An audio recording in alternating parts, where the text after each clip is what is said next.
Welcome. I'm Inspector Purbright, and tonight I invite you into a new mystery. In a quiet little town, a nun appeared at the flower show, collected coins with saintly calm, and then vanished without a trace.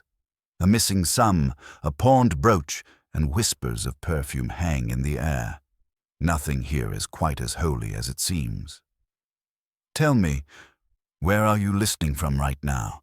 Is it raining outside, or is your room warm and silent as you lean in? Then let's step quietly into Flaxborough and see what really happened. The corn exchange pretended to be important with the weary grace of a hall long used to cabbage competitions and school speech days. Saturday had put a little shine on it, bunting as thin as old morals, tables in soldierly rows, chrysanthemums standing to attention, and a tea-urn humming like a sermon that did not expect to be contradicted.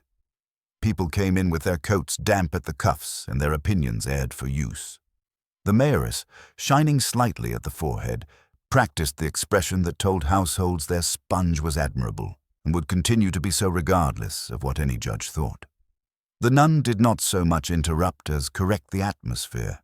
She entered without bustle, an entirely proper black habit made quieter by a neatly pinned veil, hands folded below her breastbone in that careful way which suggests neither apology nor demand. Her face, oval, pale where it could be seen, had the composed look of a person more familiar with listening than talking. Heads turned, then softened. The town owned enough of the old world to find a sister reassuring, the way some people find gramophones or umbrellas with manners. "Now there," murmured Mrs. Glossop of the lingerie and large conscience trade, "that is what I call a sight for a Saturday." She arranged her mouth into something devout and prepared herself for the pleasure of later disapproval should it be required. The nun paused a yard inside the door as though checking her obedience with the weather, then made for the trestle where a notice, written in municipal sincere, informed the public that contributions for the rectory heating fund would be welcomed with gratitude and counted with accuracy. The treasurer, Mrs. Pargeter, who wore spectacles inherited from a late husband and a look that suggested arithmetic, had not always been kind, rose in a rustle and smiled as far as respectability allowed.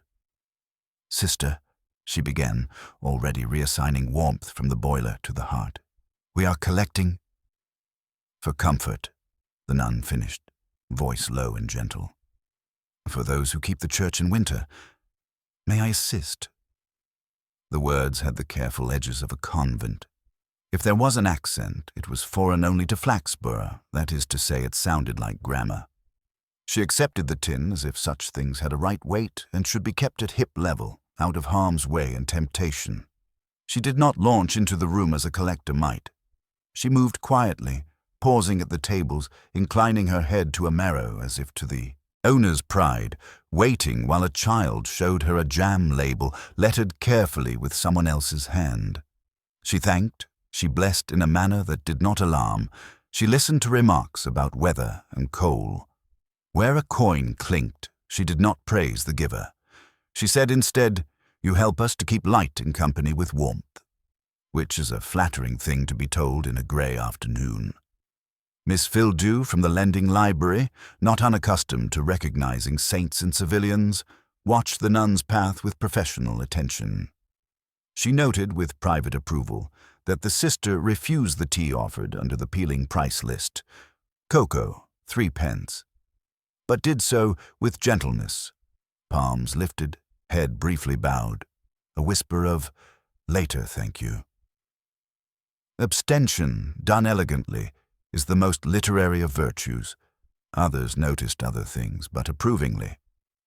Mr. Westridge, the headmaster, observed the neatness of the hand that steadied the charity tin while a woman extracted a coin with the same energy one brings to removing a splinter. He found himself grateful for the neatness, not because it increased the sum, but because it felt like conduct. Councillor Broxley, who had the air of a man permanently making way for a civic procession no one else could see, stood aside and practiced benevolence. Even the verger of St. Jude's, who could detect irreverence at the range of a good bell, saw nothing wicked and told himself not to be disappointed. If there was any oddness, it hid itself in courtesy. When a toddler let loose a squeal that smacked the high windows and came back embarrassed, the nun smiled first at the mother, and only then at the child, as if reassurance were a duty to be performed in order. When a coin stuck momentarily at the tin slot and had to be encouraged with a small tilt, she moved the tin with a practiced wrist. No fuss, no tapping, no theatre. When the mayoress, having finished announcing the success of the sponge section, approached with that firmness in the ankle which suggests committees, the nun greeted her with a particular smile women have for other women who must organize. "Are you visiting, sister?" asked the mayoress, casual as the weather. "Only for the day," the nun replied. "I am bound north this evening." No one thought to ask bound from where. It is one of small towns' kindnesses to accept a destination without an origin when the veil is convincing. By 3:30 the hall held that mixture of steam, sugar, and damp cloth that is the English smell of good works. The nun, having made what looked to be a full circuit, returned the tin to Mrs. Pargeter with a little bow that placed things back exactly where they had been. She made the sign of the cross, very small and near the throat, as if tucking something away. Then, with apologies so soft they might have been thought rather than spoken, she asked, "Where is St. Jude's?" "Straight down the High Street, left by the newsagent. You shall see the spire," said Mrs. Pargeter, who liked to be useful to the Lord. The nun thanked her, turned a fraction as if to bless the room in general, and went out into weather that had decided to be drizzle again. 2 people saw her take an umbrella from the cloakroom stand, a black one with a modest silver ring. The girl guide at the desk wrote down its number with pride.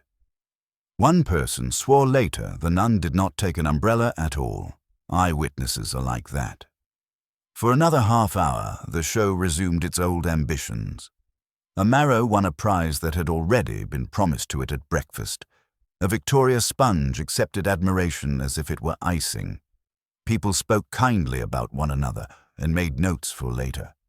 Then the rain grew more insistent, and households began to collect themselves.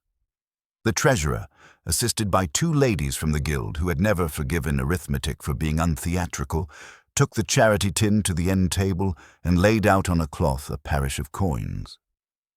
"Gently," said Mrs. Pargeter, who believed in tone and took up her pencil. She added with the caution of a widow. The guild ladies counted in clumps with the courage of spinsters. The mayoress made helpful noises which treasurers know as politics. The verger hovered at a distance not inconsistent with neutrality. Coin by coin, heap by heap, the collection became a sum, and then a figure one could state to the vicar with confidence. £2, announced Mrs. Pargeter, 4 shillings and— she frowned delicately. And 6 pence. A guild lady, the one who distrusted subtraction on moral grounds, recounted the little pile to her right. And 3 pence, she said, with the cheerfulness of someone who has been allowed to be right. 4 and 3, amended Mrs. Pargeter, making the alteration in her book with that slight pressure on the nib by which treasurers express disapproval. She stacked the shillings into a squat tower. It leaned, and she corrected it with 2 fingers. "And the pledges," she said, and turning a page, consulted the list of names and promises made that morning under the inspiration of chrysanthemums.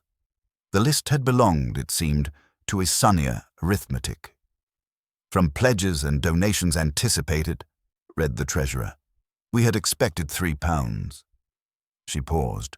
Her voice, when she resumed, had the dryness of someone determined not to be injured by a number. "We are short by 13 shillings. It was small enough to be polite, large enough to be unkind. Mrs. Pargeter added again as if to teach the sum manners. The guild lady retallied a saucer of coppers. The mayoress tried to think if anyone had been unusually generous or unusually near the exit.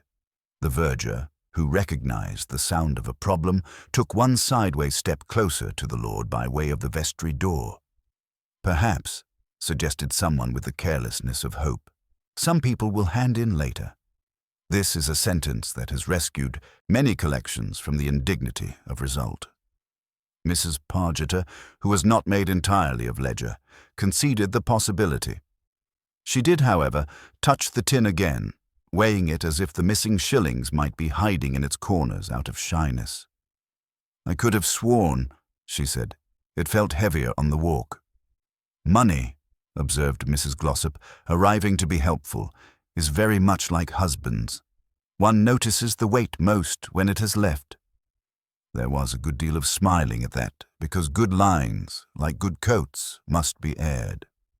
The treasurer permitted herself to put down her pencil. She looked towards the door as if expecting the habit to come back in with an explanation. It did not. Outside, the drizzle had succeeded in discouraging the street. The spire of St. Jude's had retreated into its usual relationship with the weather. The newsagent's placard, which had declared town success for hours, now sagged into a truth no one had promised it. The nun, if she had taken the left turn, had been gently eaten by the grey. Sergeant Love, who had been deputed for the afternoon to stand near the raffle and look inoffensive, a task at which he excelled, found himself at the counting table by accident of sympathy. He had a decent respect for sums and a greater one for disappointed women. He watched the coin piles with the slow attention of a man who would remember them later if asked. "This is nothing," said the mayoress brightly, and arranged her scarf as if it had applied for a committee position. "The vicar will understand. Indeed, he will admire us for our caution." "He may admire," said Mrs. Pargeter, "but the boiler will not improve with admiration." She shut the book with a small Anglican finality. It was then that the girl guide, who had been tidying the cloakroom with the seriousness of a harbour master, came to the edge of the counting party and cleared her throat into a silence she did not expect to own. "Beg pardon," she said, "because good training is a comfort, but the black umbrella with the silver ring has not come back." She consulted her clipboard with a frown that promised to become a career. It was number 16. "Someone will have forgotten," said the mayoress, generous as the season. "Yes, ma'am," said the guide. "Only number 16 signed in with no names. There are small remarks that do not alter the weather but make people look at it." The treasurer adjusted her spectacles. The guild lady arranged the sixpences into a line and then back into a heap. Sergeant Love, who had not earned a right to suspect anything, nevertheless felt in the back of his reasonable mind the lightest touch of the future. "Put it down," said Mrs. Pargeter briskly, "and we shall no doubt reconcile it on Monday. The Lord is merciful. His accounts are sometimes late." The girl guide went away satisfied that procedure had been respected. People began to look for their coats. The raffle prize, a hamper with ideas above its contents, was bestowed upon a household that had already half eaten it in talk. The tea-urn, conscientious to the last, breathed a long and forgiving sigh. Inspector Purbright, who had been in the hall for most of the afternoon without once lightening it, chose that moment to reappear at the refreshment trestle with a cup he did not intend to drink. He had spoken to no one for longer than courtesy required. He had stood near the door twice and near the chrysanthemums once, and had, at one point, bent as if to examine a polished floor that did not need it. "Good day?" he asked no one in particular. The wards of his spectacles had learned long ago to carry tone without weight. "Productive," said the mayoress, which is what dignitaries say in adversity. "We have raised hope and some money." "And lost," added Mrs. Pargeter with honest temperance, 13 shillings. Purbright made the small movement with his head that betokens interest in folklore. "Ah, 13, he did not smile.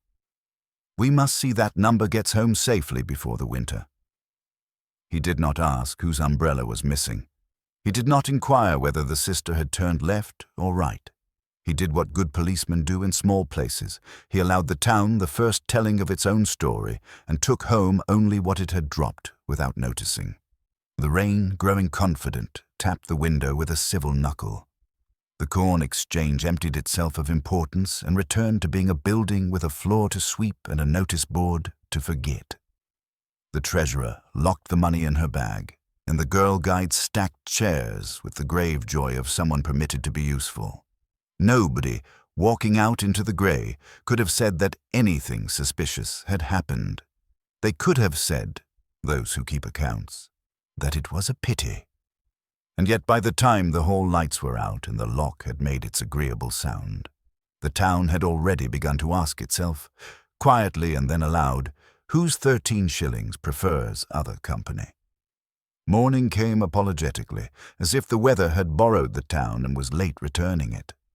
By 8 o'clock, a timid brightness had worked its way down Silver Street and into the shop windows, where paper notices about respectable bargains looked surprised to be legible. In the newsagents, Mr. Parkin straightened his placard, "Town Show Success," and added, below in smaller chalk, the question people were already asking each other aloud. Where did the 13 shillings go? He had prepared opinions to sell with the papers.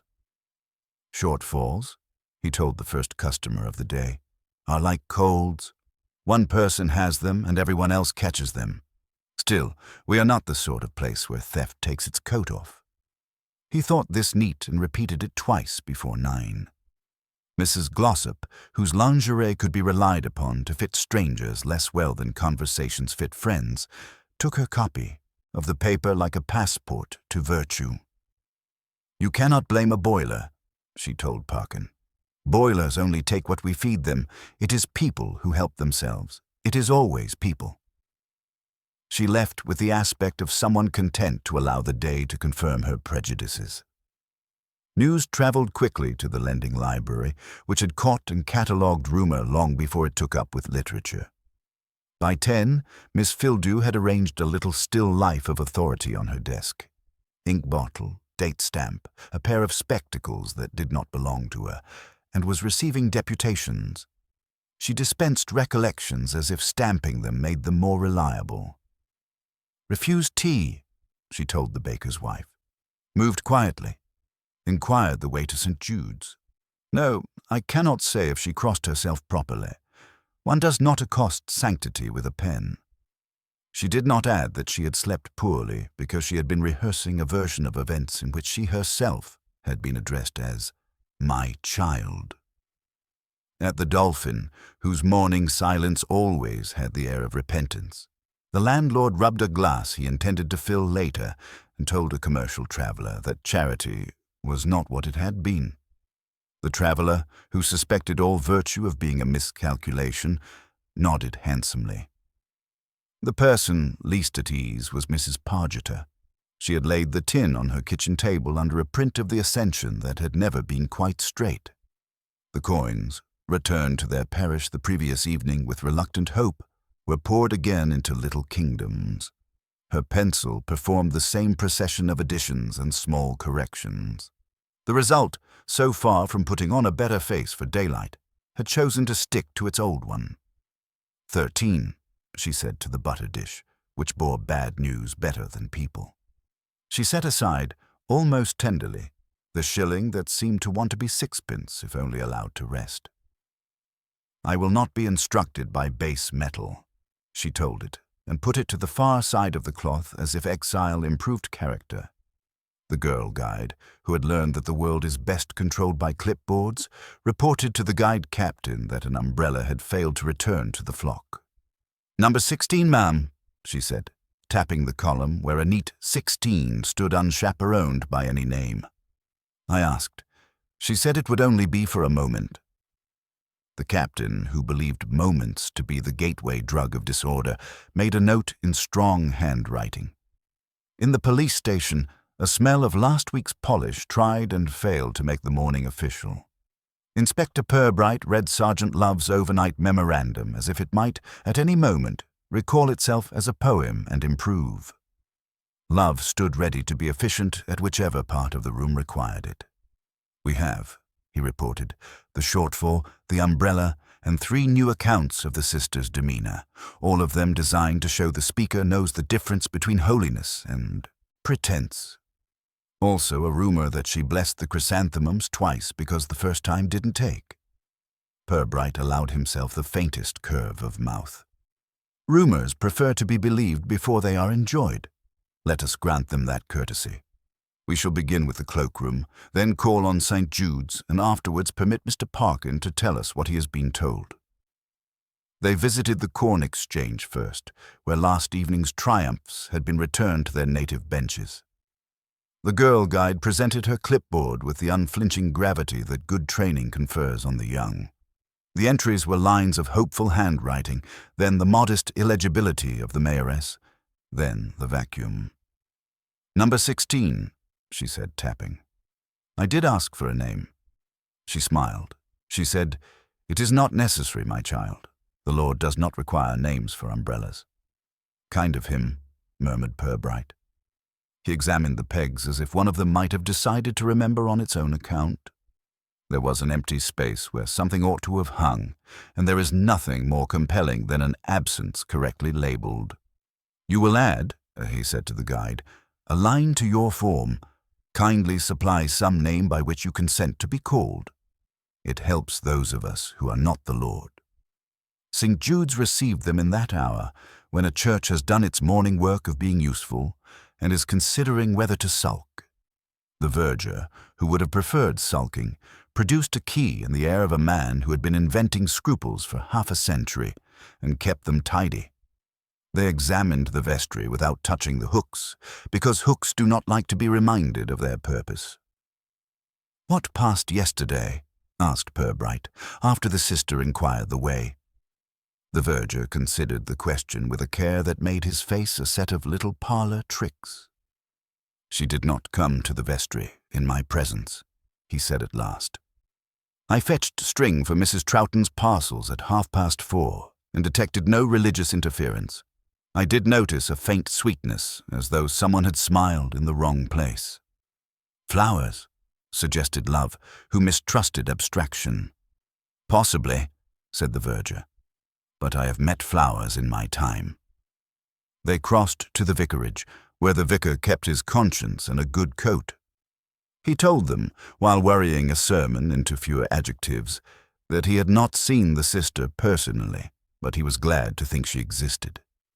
"It is refreshing," he said, "that holiness should find our heating worthy of attention. Cold has a way of making theology too brief."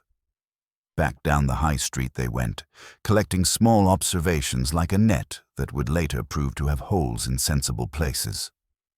Mr. Parkin, whose trade required him to recognize authority and then recommend a paper to it, leaned on his counter and told the inspector the morning's news as if he had written it.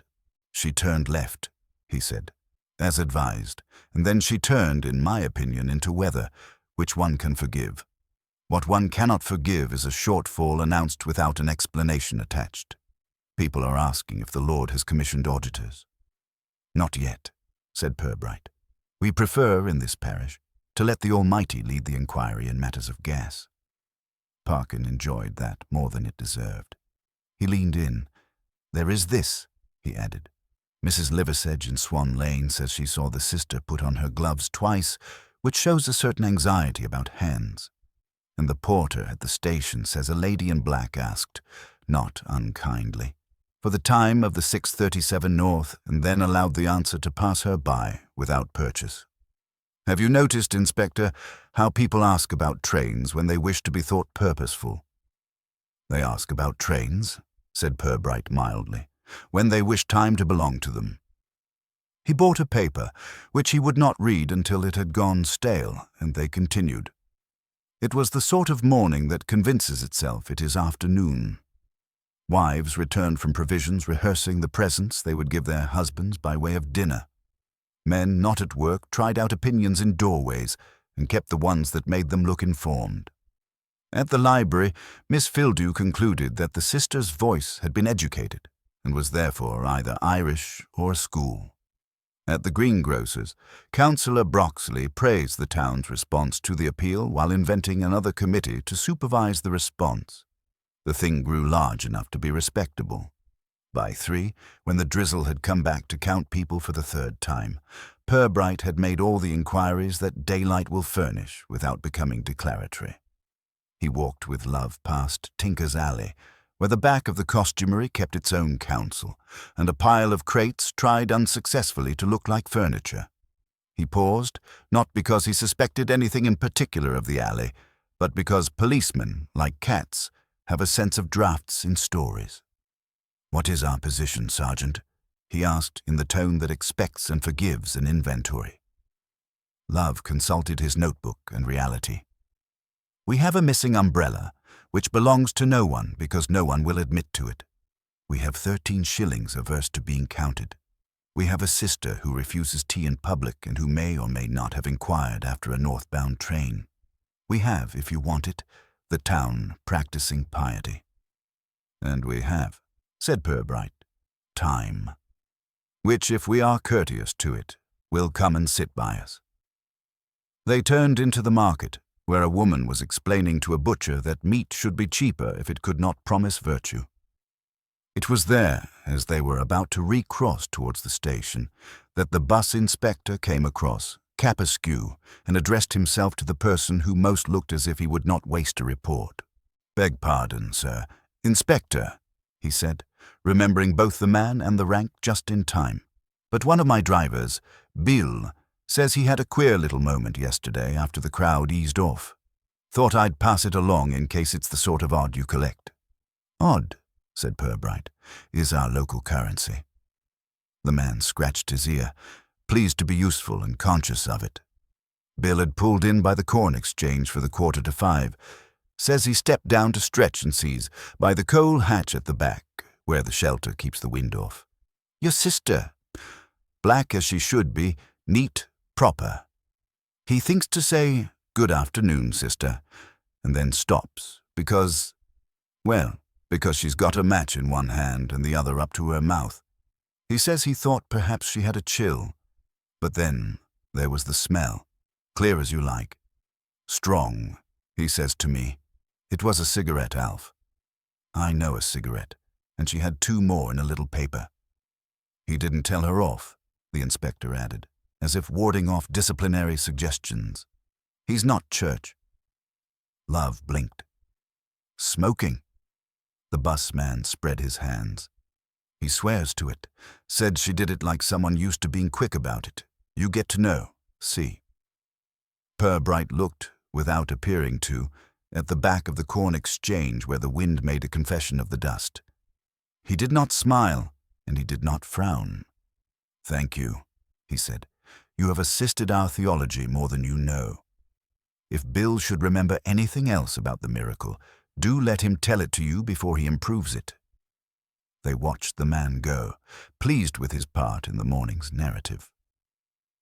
Love let the air out of his chest in a syllable that did not quite become a word. "A nun," he said, "with a cigarette."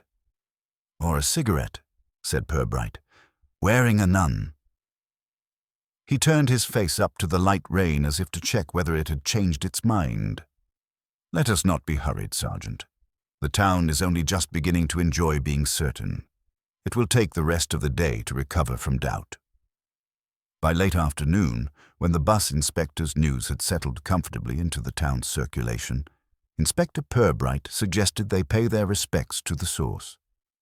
The depot lay behind the market, an arrangement of sheds and apologies where vehicles dozed between obligations and men found reasons to stand with their hands in pockets. Bill, the driver, had the conscientious pallor of one who believed bus timetables to be a proof of moral order. He told his story twice. Once for the satisfaction of hearing it and once for accuracy. At the back corner of the corn exchange, he had seen the nun in the lee of the coal hatch where the wind behaved. She had a match cupped from sight. The flare showed a neat oval of cheek and the suggestion of a closed mouth moving in gratitude. After that, the smell had been plain enough. "Not a pipe, sir," Bill said, appealing to the inspector's decency. "A cigarette. She drew like a person who's been told she shouldn't and learned to be quick about it." "Gloves?" asked Purbright, without insistence. "Black," said Bill. "In the right she held the match. With the left she took the smoke. She had a way—" He stopped, vaguely embarrassed by the vocabulary of hands. A way of minding her fingers, supplied Purbright gently. That's it. Bill brightened.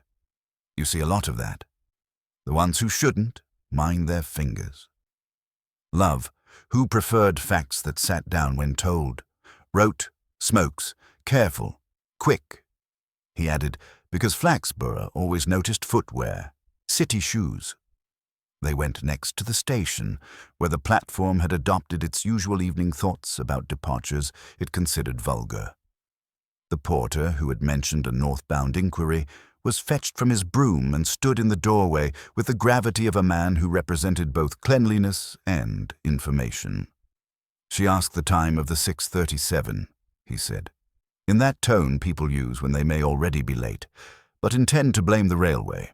I said 20 to 7 because I have my ways, and she nodded without thanking or buying. She looked at the clock like a person who felt time ought to be more obedient. Did she touch the register? Asked Purbright, nodding to the tall, peeling book that had outlived 3 managers and much of their policy. Not so much as a finger, said the porter. We mostly get traveling bags to put down. She had only herself, and... He paused, then added almost conspiratorially, something you don't see with sisters, so I'm told. A scent, like sweets sold as medicine. Love breathed in sharply, as if the air might offer corroboration. It smelt only of corduroy and rain. Purbright thanked the porter and, on no one's authority but his own, looked into the waiting room. Chairs, a map of the county after one war and before another, a little grey grate that preferred not to. The room gave nothing away except the impression that people had been there and decided to be elsewhere. They found the hotel receptionist, a young woman to whom ledgers came naturally and who enjoyed the sensation of conferring shelter upon those properly entered. Yes, she had seen a woman in black. Not a nun, precisely, but the sort of respectable black that feels safer than colors. She asked for a room and then for a kindness, the receptionist said, keeping her tone respectful in case respectability turned litigious. She preferred not to put her name in the register. I told her it would be necessary. She smiled in the manner of a person who has anticipated a refusal and would like one more try. Then she said she would return and did not. Was the smile the same when she came in as when she left? Asked Purbright. The same, said the girl, thinking. Only rearranged. Some smiles are like coats, Inspector. They fit different weather. There had been, too, a faint sweetness. No more than an idea of it, like a memory of a cake. The receptionist looked embarrassed at having noticed. People do not always smell of virtue, she apologized. I suppose I was grateful to this one for being pleasant. They took the pavement slowly. Flaxborough was preparing itself for its evening, curtains half drawn, front steps trodden into that diligence which serves happily for hospitality, the dolphin polishing its lights against the dark. If the town had agreed on anything, it was that the sister had been a comfort to look at, whether or not she had been responsible for the heating of the rectory. Sir, said Love as they went past the greengrocer, this business of cigarettes is not the end of faith, said Purbright, with a softness that made the remark less clever than kind. But it is not the beginning of it either. He stopped, as if encouraged by the pavement, and looked not at the Corn Exchange, but at the seam where its brick met the alley. Let us indulge ourselves in a little archaeology. Behind the hall the air was the temperature of disappointment. The wind went about the business of being draught. A coal hatch sulked under its own lid.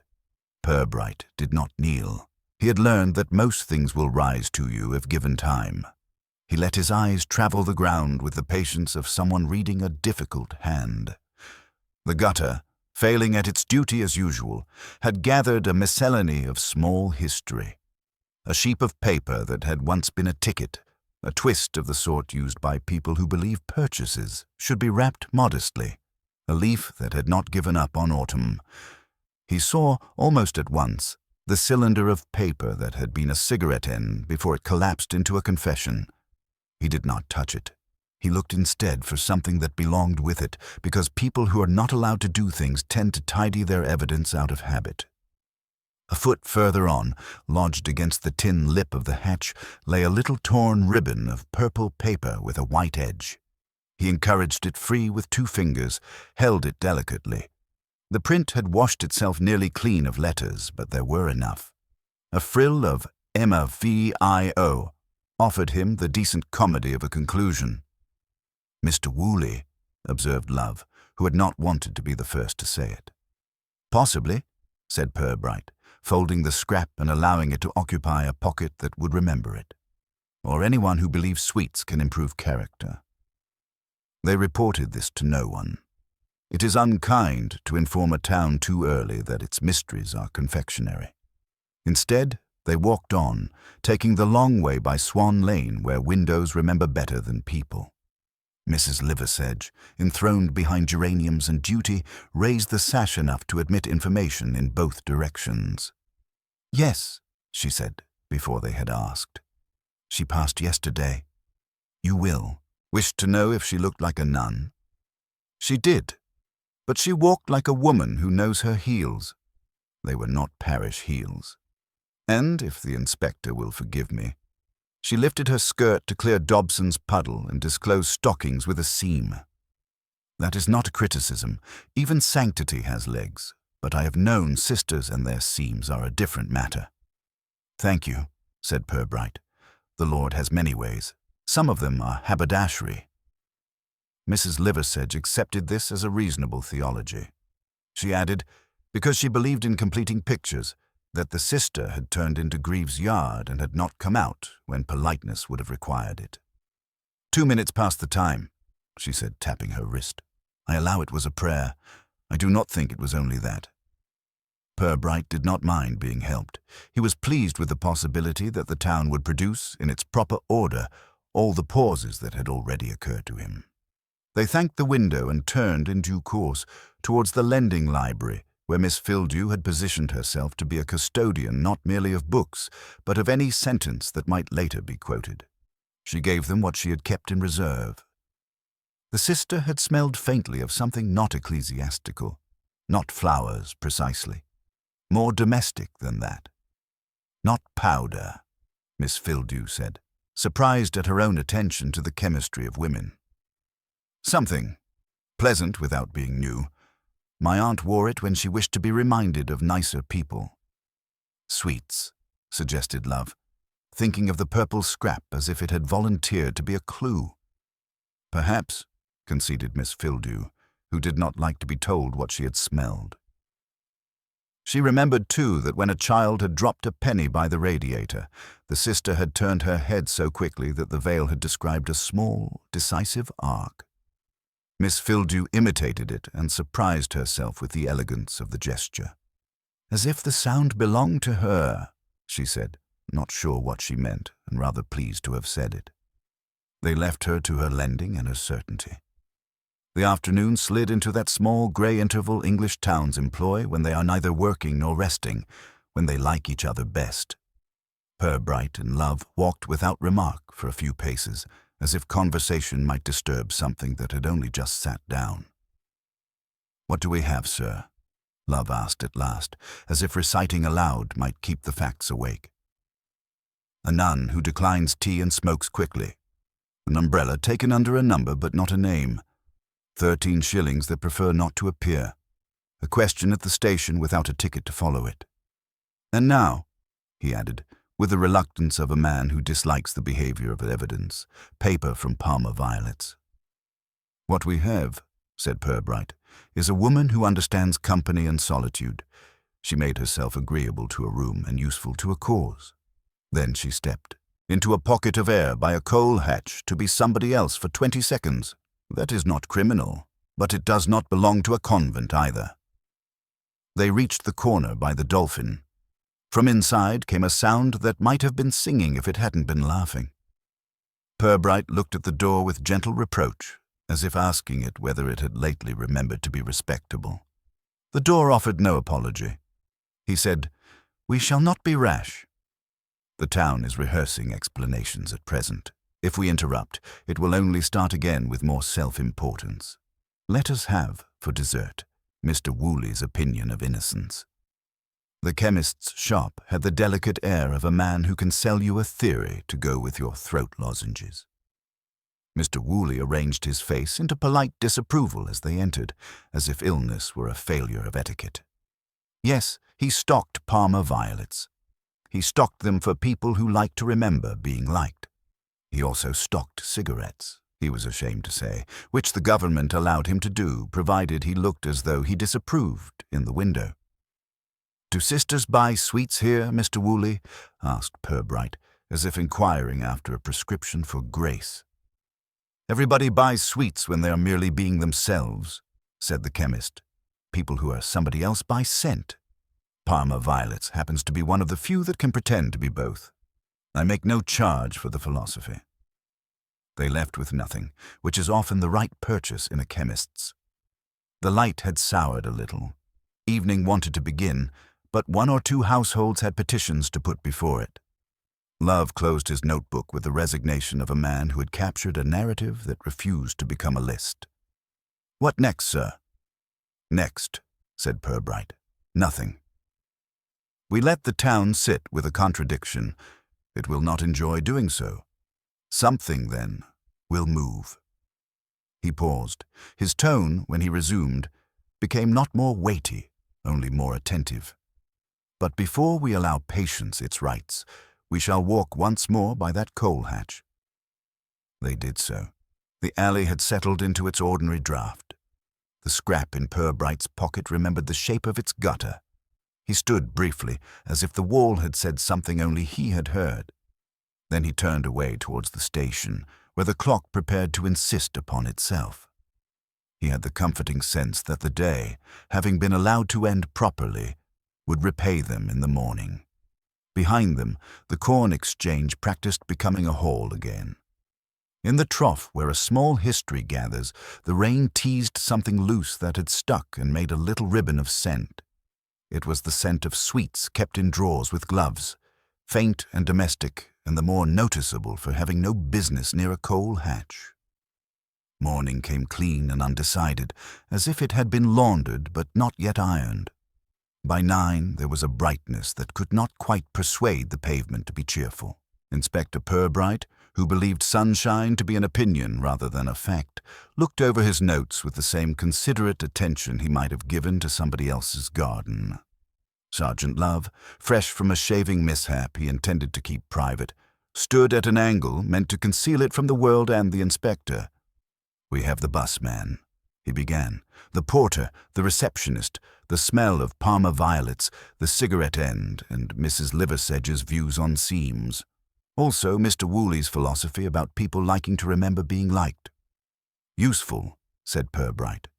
"We must now attempt the respectabilities, umbrellas and clothing. When a town is suspicious, it thinks first of manners and then of hats. We'll begin with the silver collar." Hobson's, purveyor of rain to the gentry, received them with the tactful gloom of a shop that suspects weather of disreputable motives. Sticks stood at attention like a colonial guard. A glossy notice confided that a good umbrella is a character reference. Mr. Hobson himself emerged from behind a regiment of canes and arranged his mouth into honesty. "Silver collars," he repeated, as if invited to discuss continental morals. "I stock them when I must. A vulgar fashion, Inspector, but the town fancies a little brightness to go with its water." "How many lately?" asked Purbright, turning a handle as if it might volunteer information in self-defense. "2 this quarter. 1 to Mrs. Tring, who likes to buy weather she can own, and 1 to Miss Tuke of the costumery, on behalf of a customer," she said, though I did not see the customer. "Miss Tuke pays promptly. One forgives her choices." Love ventured, "Mrs. Tring, Silver Street, husband in insurance deceased?" "Keeps a gardener, more ornamental than useful." "Precisely," said Hobson, not displeased by accuracy. "If Mrs. Tring has mislaid a handle, it will not be from lack of practice. The collar is engraved with nothing. I discourage romance." They thanked him and left the shop to resume its disagreement with the sky. Love looked elated. So we have an owner for an umbrella like number 16, and the costumier with another, which gives us 2 persons to ask about one object. It gives us, said Purbright, a choice of manners. We shall call on Miss Tuke first. She will tell us what we need, and 2 things we do not. The fancy drapery and costumery, which clothed amateur theatre and the town's conscience, stood with its windows full of faintly embarrassed mannequins and a sign that pretended the world had not changed since 1938. A bell with opinions announced them. The shop smelt of clean cloth, tissue paper, and a floral sweetness that had never troubled a convent. Miss Beatrice Tuke looked up from a table where she was pinning virtue into a hem. She was small, precise, and kept her scissors like arguments. "Inspector," she said in a tone that omitted preliminaries without being rude. "You come for facts or for sizes?" "Facts," said Purbright pleasantly, "and an introduction to your silver-collared umbrella." "It is behind the curtain," she returned, waiting for someone to deserve it. She measured them both with an eye that could shorten a coat without moving. "You are here because of the sister, of course." "I did not see her. I saw the town seeing her. That is almost as good." "Do you hire out habits?" asked Love, finding candor the simplest garment. "I hire out everything the parish does not own," said Miss Tuke. "A habit, yes, last month for a tableau of an edifying nature that died for lack of sin. It was collected by a lady who promised to return it and has not yet remembered. She will. Outfits come home once they have discovered shame is less comfortable than cloth." She placed a pin with a gentleness that threatened. "Describe the habit," said Purbright, as if asking after the health of an acquaintance. "Black," said Miss Tuke, "as perseverance." "Machine-stitched, I regret. The convents do better, but Flaxborough will not pay for thimble work. The veil was pinned with care and could survive silly movements. I scented the tissue paper because ideas sometimes need help to feel respectable." Love's pencil paused. "Scented with violets," said Miss Tuke, and did not apologize. "They are as near as we allow ourselves to romance before lunch." Purbright considered the mannequins, who endured scrutiny bravely. "And the umbrella?" "Purchased," she said, "for a lady who wished to travel properly through weather. She paid me to pay Hobson because some women prefer their husbands not to understand the cost of dryness. I can assure you it has not lived here since its christening." "Do your customers sign for garments?" Purbright asked, waiting as one does for cups to cool. "They sometimes do," said Miss Tuke, "and sometimes I trust them. It is a fault with which I live, like the town." She glanced at Love's notebook as if disappointed by its margins. "You will suspect me, because I keep disguises. That is fair. I advise you to suspect those who wear them more." They left her full of correctness and small provocations. On the pavement, Love said, "She knows more than she will say." "She knows," said Purbright, "that saying it herself would deprive her of the pleasure of hearing someone else say it later. We must be careful not to cheat her of that income." They tried Mrs. Tring next and found her at a front window prized for its ability to let her be observed. She was a handsome woman of the variety that believes rain should be improved by upholstery. Her raincoat, hanging to air itself, had accepted a gloss of damp like a compliment. "Inspector," she said with the bright composure of a person convinced of social eligibility, "how like the police to call at an hour suitable for tea." "We will not detain." "Tea," said Purbright. "We come to console a silver collar deserted by its umbrella." Mrs. Tring's smile did a little work and then sat down. "I own such an umbrella, yes. It is the sort of thing a woman must own if she is not to be mistaken for public furniture. If you wish to borrow it for the vicar's weather, you must apply in writing." "It is not yours we want," said Purbright mildly. "It is the one that went out from the Corn Exchange on Saturday without naming itself, number 16. "How appalling," said Mrs. Tring, who practiced her adjectives. "People who do not sign for things always forget to be grateful later. I hope it turns up. I hope everything turns up, don't you?" She had not, the inspector noted, asked if the sister had taken it. She had not said, "It was mine," nor "It was not." He thanked her. One thanks a person who has prepared a sentence, and retreated with the impression of varnish everywhere and honesty under it like older wood. Love, on the step, whispered, "She could have been at the show. Everyone was. She has the umbrella, the coat, the look." "She also has an audience," said Purbright. "Never accuse the star while the curtain is up. It spoils the matinee." They went on in the manner of policemen who look as if they are shopping. At the cooperative stores, Miss Beryl Troughton, accounts, square-shouldered and efficient enough to terrify arithmetic, told them that the heating fund would balance if people would stop talking about it long enough to pay it. "We have," she said, "pledges that behave like poetry. They sound more than they mean." "Did you see the sister?" Love asked, gently. He had heard rumors that Miss Troughton did not think of sisters as exempt from column totals. "I saw a black habit move in a virtuous circle," said Miss Troughton with reasonable coolness. "It looked like piety and counted like a riddle. If you intend to tell me someone removed 13 shillings and left pennies to occupy the space, you will be pleased with the neatness. I am not." "Violets?" asked Purbright, because one ought to. "In the town, everywhere," she said, and returned to her ledger as if it were tired. By noon the sky had decided for uniform grey and kept to it. They took a little coffee at the corner where the steam knew its place and had not yet reached the ceiling. Purbright, who did not drink his, encouraged it to cool with the attentive patience he gave to widows and sons. "What strikes you?" he asked, as if Love might be persuaded to produce a robin from a hat. "That the sister was entirely plausible," said Love slowly, "until the coal hatch and the cigarette, until the umbrella with no name, until habits on hire. If we accuse her yet, we will be accused of impiety." "We will not accuse," said Purbright.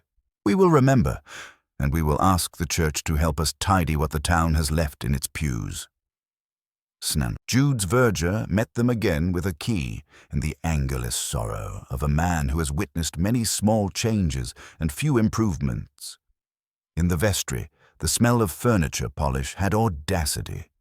Purbright stood where the table met the wall, as if greeting the household god, and looked low, the way cats do when beginning a conversation with dust.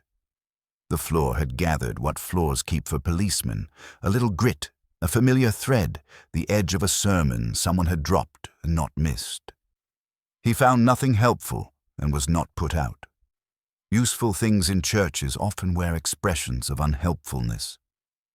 "Kindly remind your choir," he said to the verger, "that if hymnals are to be used as trays, they should be returned uncrumbed."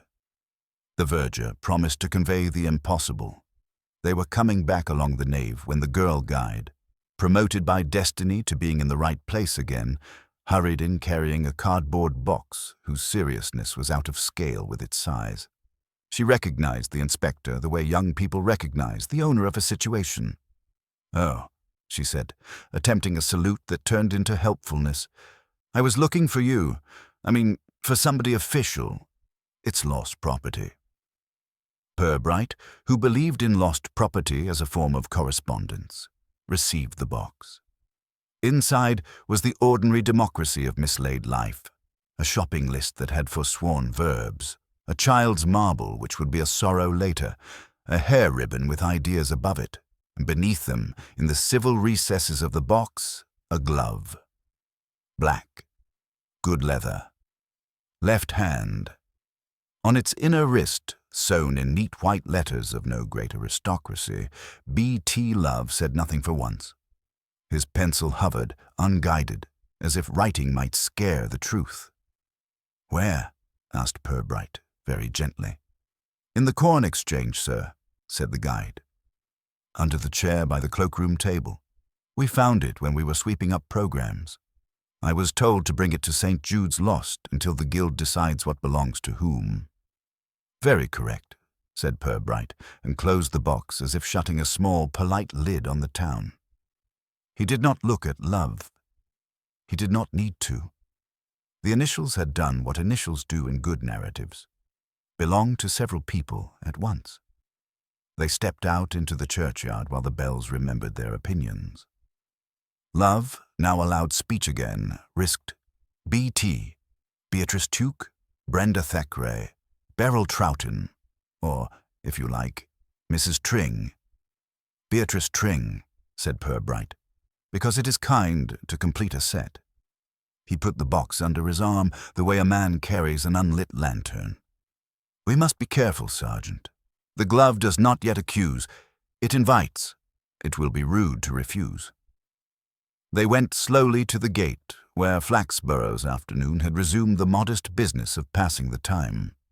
The town, which had been consoled all morning by agreeing with itself, paused at the sight of the inspector carrying a small box and discovered that agreeing had been premature.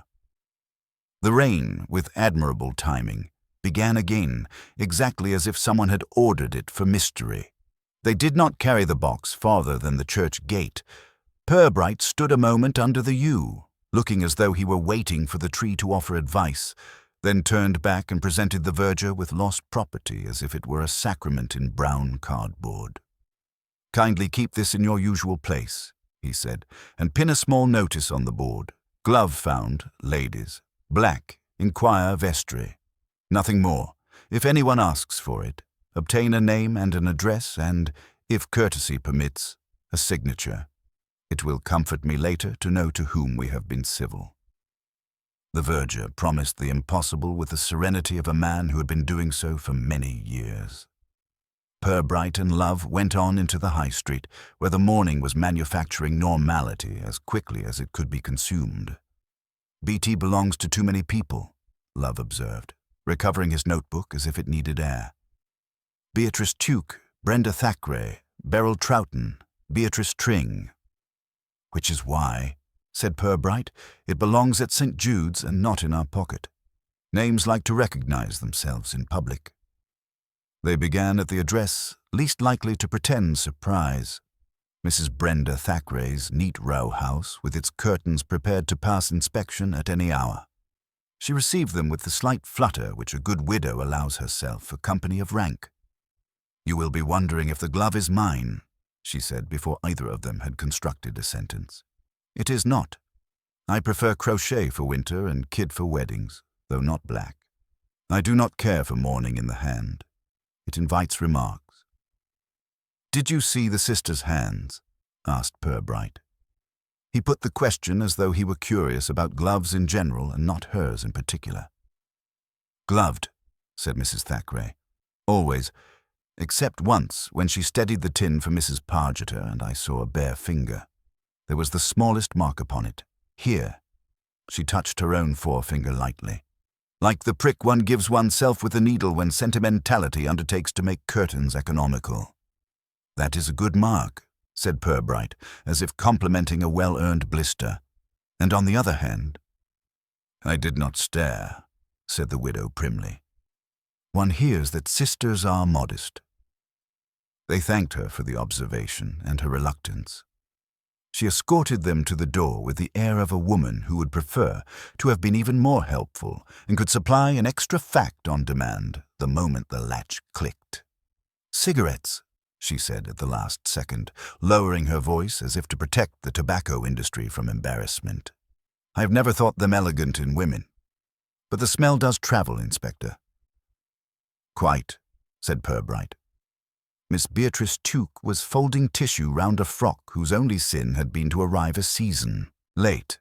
She looked up at the bell's pronouncement and gave them her small nod of efficiency. "If you have come to ask me whether I sew initials in gloves," she said, "the answer is, only when people pay for the thread."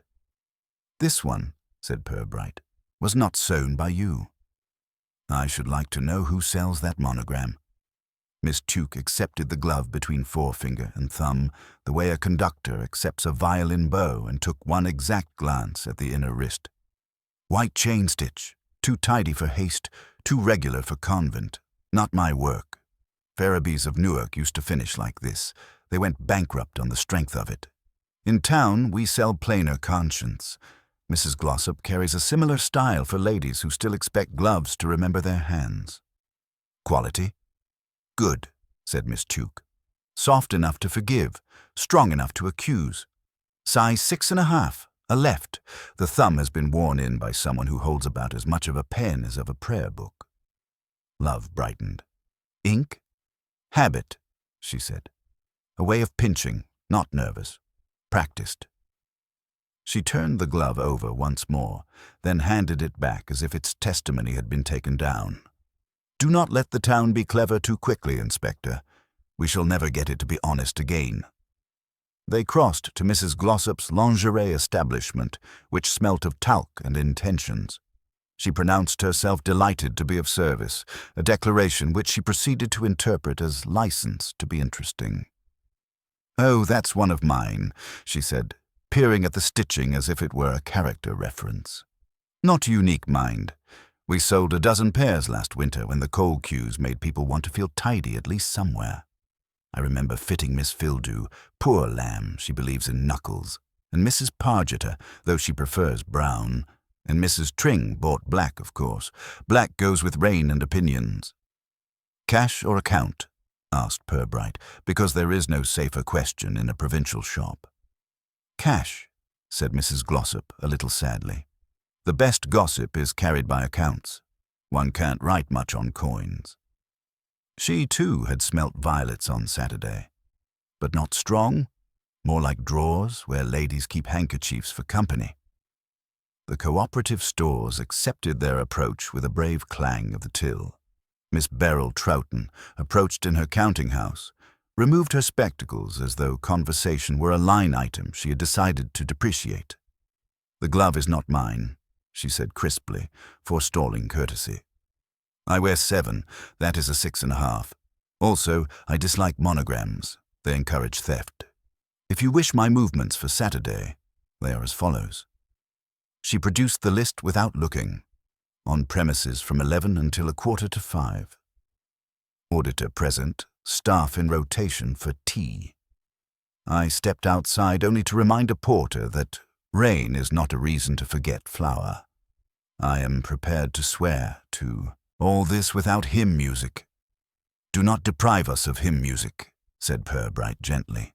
It improves everything. Did you see the sister near the show? Only at a distance, she said. I do not attend tables where people admire fruit. It makes them sentimental about budgets. And before you ask, I do so. Everybody does in times like these. But I do not prick my forefinger. I'm left-handed. She had the air of an alibi one could sit on. Love wrote left-handed and underlined it, not for suspicion, but because the world tidied itself when a fact declared a preference. It was near noon when they turned into the stationer's corner cafe for a coffee that intended to be bracing and succeeded at being hot. Love had the look of a man who had tried on 4 hats and found each improved him differently. Where does it point, sir? He asked. Tuke knows the glove but didn't sell it. Glossop sold it to 3, perhaps 4, of our initials. Troughton has the size wrong and a day full of witnesses. Mrs. Thackeray notices needle marks, and Mrs. Tring, well, she smells of weather and ownership. It points, said Purbright, to the town, which is why we are still in it. We will return to St. Jude's. Lost property has a way of remembering who owns it once you give it a board to read. They went by the vestry door precisely as the verger came out of it with that agitated dignity by which church officers convey the impression that Providence has hired them for the afternoon. Inspector, Mr. Purbright, if you please. A small irregularity, he began, clutching at a sheaf of trivial papers as a drowning man would clutch at Bibles. The glove. What has it done? Asked Purbright, so mild that Love felt the question as a floor giving way under gentle feet. Been claimed, said the verger, with scandalized brevity, by a lady in black, respectable, raincoat, no hat. I stepped into the nave to answer a bell, and Miss Etchells from the guild sat here to mind the door. The lady said, the inspector sent me. He would be grateful if I took away what is his. Miss Etchells, who is kind rather than clever, supplied the box. The lady left this. He thrust forward a slip of paper, church-ruled, with a neatness that was almost elegance. On it, in small, tidy letters, "Thank you. B." Love's ears went pink. "She used your name, sir." "She used our habit," said Purbright, and looked down at the slip. The handwriting had avoided character by being agreeable. Did Miss Etchells observe anything useful? Only that the lady smelt. The verger looked pained, genteel, and that she kept her left hand gloved while she signed. "Did she?" murmured Purbright, as if told a hymn had an extra verse. They did not scold Miss Etchells. She was so contrite that it seemed ungenerous to add police to theology.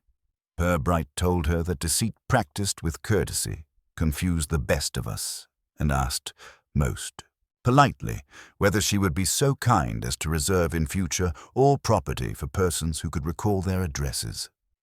Miss Etchells promised to improve, which is the church's favorite oath.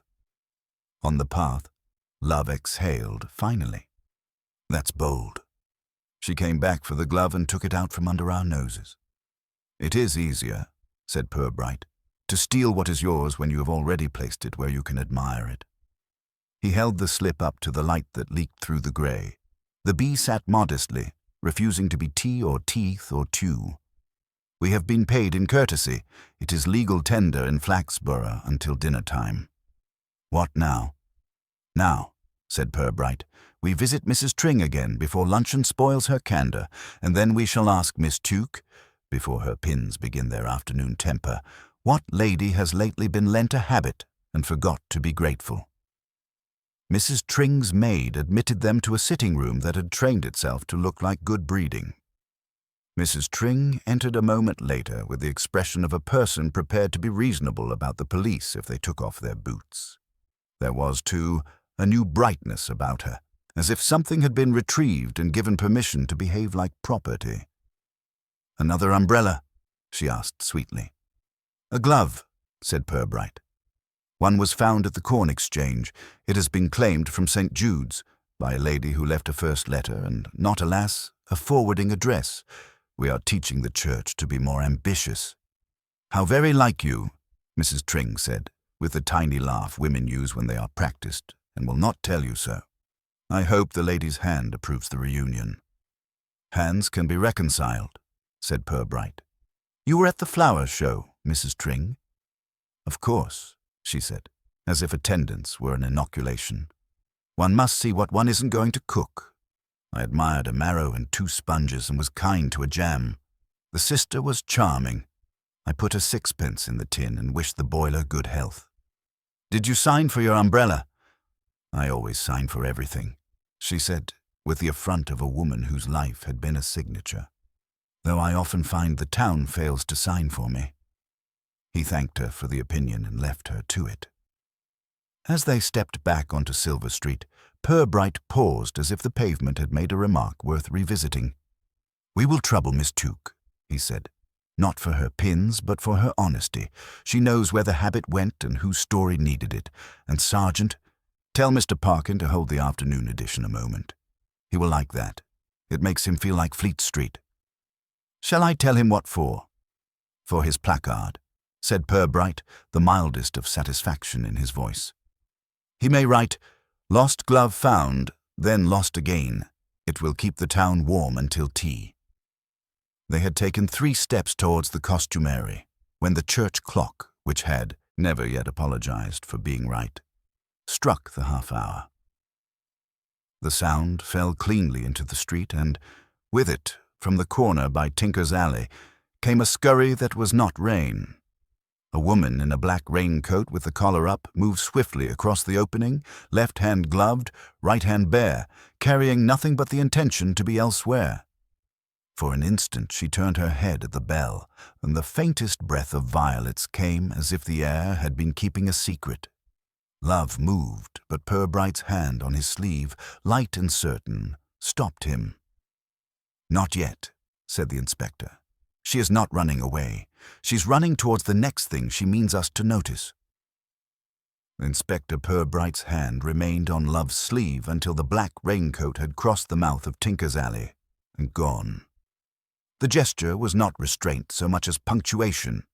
When he took his hand away, the sentence did not yet require a verb. "She will want," he said, "to be seen again when it suits her. It is our courtesy to let her choose the audience. Meanwhile, we shall visit the one person in Flaxborough who lends out respectability by the yard." Miss Tuke's bell announced them with a small, long-suffering trill. She was at her table pinning a hem to a line that would later be claimed as inspiration. Her scissors, lying beside her, had the air of rank. "Inspector," she said, making room with her eyes rather than her furniture, "your sergeant has begun to look like the sort of man who keeps coins awake at night." "Not guilty," said Love, blushing. "We don't keep them. We only ask what beds they prefer." "We shall be polite to money in a minute," said Purbright pleasantly. "For now, the habit." Miss Tuke's hands paused above the cloth, the way birds suspend faith above water. "It left my premises," she said, in a brown paper that smelt of encouragement. "It was collected for a tableau, Modesty's idea of drama, and was to be returned intact and with gratitude. It has not returned. I'm not ungrateful for its absence, only untidy." "Collected by whom?" asked Purbright, as if he were inquiring after a coat's godmother. "A lady," said Miss Tuke, "in black, which is a colour we must now call a principal. She paid the deposit in good coin and wrote no name anyone need remember. She asked," Miss Tuke's mouth made a little admission of distaste, "for the skirt to be a fraction longer than duty would demand. I thought it was a matter of ankles. It may have been a matter of shoes." She sniffed faintly, as if allocating blame to the town. "As to gloves, several of my customers fear their hands will betray them. Sewn monograms are prayer wheels for the anxious." "Violets?" Love could not help himself. "On the tissue," Miss Tuke said unapologetically. "I sometimes perfume what cannot by itself hold its head up." "Thank you," said Purbright. "You have told us what we needed, and two things that will improve our manners. If the habit shows penitence, I would be grateful to be warned. We will meet it halfway." They took Silver Street at the rehearsal pace Purbright liked, unhurried enough to be remembered as unremarkable. At the corner by the High Street he allowed the town to carry them towards Pottle and Son, pawnbrokers and jewellers, whose window had a talent for making melancholy look valuable. Mr. Pottle appeared from behind a showcase with the defensive dignity of a man accustomed to selling hope at a discount. "I do not stock habits," he announced, as if clearing a legal point. "And if I did, they would never return in their original condition." "We came," said Purbright, "for weather." "A silver-collared umbrella, pawned on Saturday, perhaps?" "Early evening." Pottle's eyebrows, which did most of his retail advertising, admitted to recollection. He consulted a stub book whose leaves had been taught their duties. 6:15, he said, tapping with the sort of finger that knows figure from flourish. Bearer ticket issued. Woman in black, gloved, no hat, spoke pleasantly, left without leaving anything except value. "Any name at all?" "Bearer," said Pottle, with a neutrality he had practiced since youth. "I am not the police, and do not perform them without rehearsal. She did have—" He hesitated, not from delicacy, but because he disliked supplying rumors with varnish. "A scent, the sort that expects handkerchiefs to be folded." "Parma violets," murmured Love, as if the shop had announced the day's special. "If you like," said Pottle, who did not.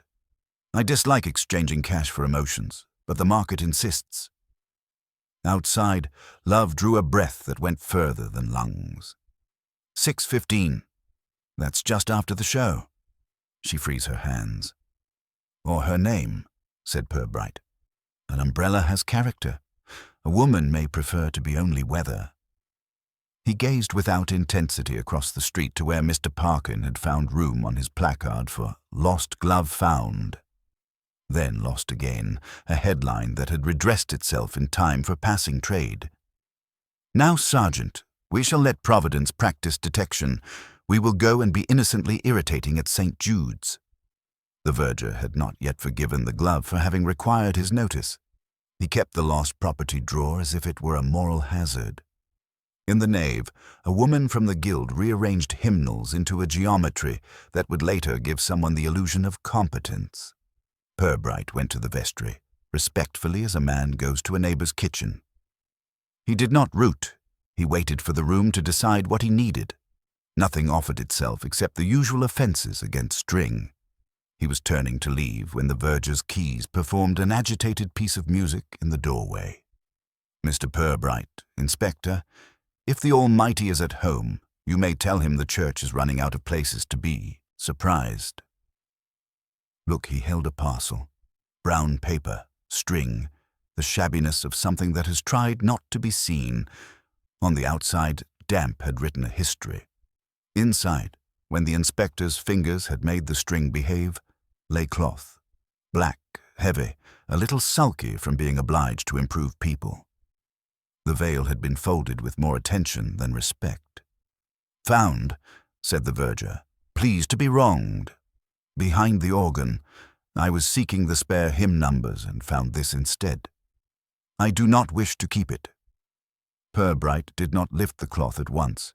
He let his gaze fall along the hem, the way you notice where a woman has mended a dress she hopes you won't mention. There, almost invisible to indifference, was a tiny thread end that had been tucked back rather than cut. He pinched it free, gentle as a nurse with a complaint, and a small, pale object slid onto the table. A ticket, thin as regret, printed in mean type. He read it, and a small current ran across his face like a thought changing chairs. "Pottle and Son," he said almost to the air. "Item, brooch, silver. Date, 3 weeks prior. Sum advanced, £1. Redeemable by bearer." Love's delight and concern arrived together. "Another pawn," he breathed. "Not the umbrella this time. A brooch. She was already arranging her story," said Purbright softly. He slid the ticket back under the fold as if it had deserved kindness, and then did not. "If you would be so good," he told the verger, "to ask the choir to discover this parcel with ceremony this evening, I should be grateful. It is good for the parish to find what it has hidden, and perhaps, for once, let the organist be thanked." They left with the habit not in their arms. Purbright preferred confessions to belong to the rooms where they had been uttered. Outside, the day had accepted its greyness and was making the most of it. Love kept pace in the thoughtful silence of a man trying to write in his head with someone else's pen. "This makes a motive," he ventured at last, "not just mystery and violets." "Money." She pawns a brooch weeks before, then an umbrella that evening. Debts, perhaps, or paying for something that ought not to be paid for. "Motive," said Purbright, "is the town's favorite music. It hums it when it doesn't know the words." He slowed to watch a boy kick yesterday's placard into a better position. "What interests me is the hem. A woman hid her poverty in a pious skirt and then forgot to finish hiding it. That is more honest than most theft." They went to the cooperative, because Miss Troughton had the rare gift among accountants of being offended on behalf of numbers. She received the news of a pawn ticket in a hem with the calm of a person who had always suspected fabric of being unreliable. "This makes the heating fund's shortfall smaller and larger," she said, not looking up from her columns. "Smaller in the sum, larger in the consequences. If she is desperate, she may be clumsy. If clumsy, she may be generous without being careful. That is when people drop coins they meant to keep and keep coins they meant to drop." "Would you recognize false coin by touch?" asked Purbright idly. "I would recognize wrongness by balance," said Miss Troughton, which was both an answer and a character sketch. "If you value my feelings, please do not allow the guild to adopt base metal. The church cannot afford irony." They found Mr. Woolley in a temper with a new consignment of patent courage.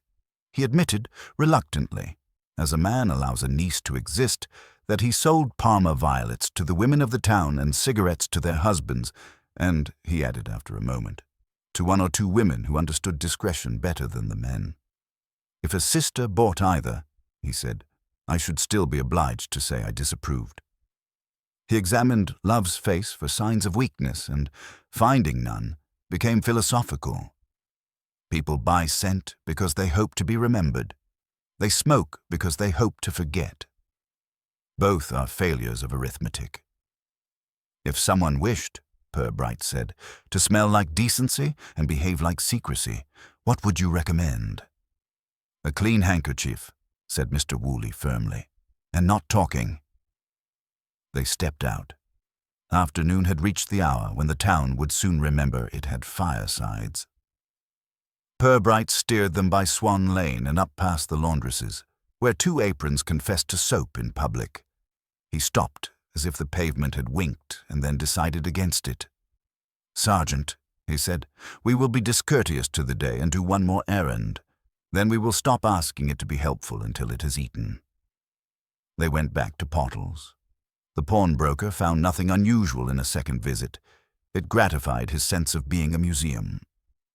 A brooch, Purbright said mildly. 3 weeks ago. Pottle scanned his stub book and laid a finger on a line with evident affection. Silver oval, modest stones, brought by a lady who dislikes daylight. Gloves, tidy, no name, of course. She was careful to fold the paper with her left hand on top. Left-handed? Love asked, surprised to find the detail companionable. No, said Pottle, pleased to instruct. Careful. People who do not wish to be known divide themselves in halves and keep one public. She kept the left hand honest and let the right be sentimental. She will be back, asked Purbright. If she has honesty, yes, said Pottle. If she has pride, no. I find pride keeps fewer appointments.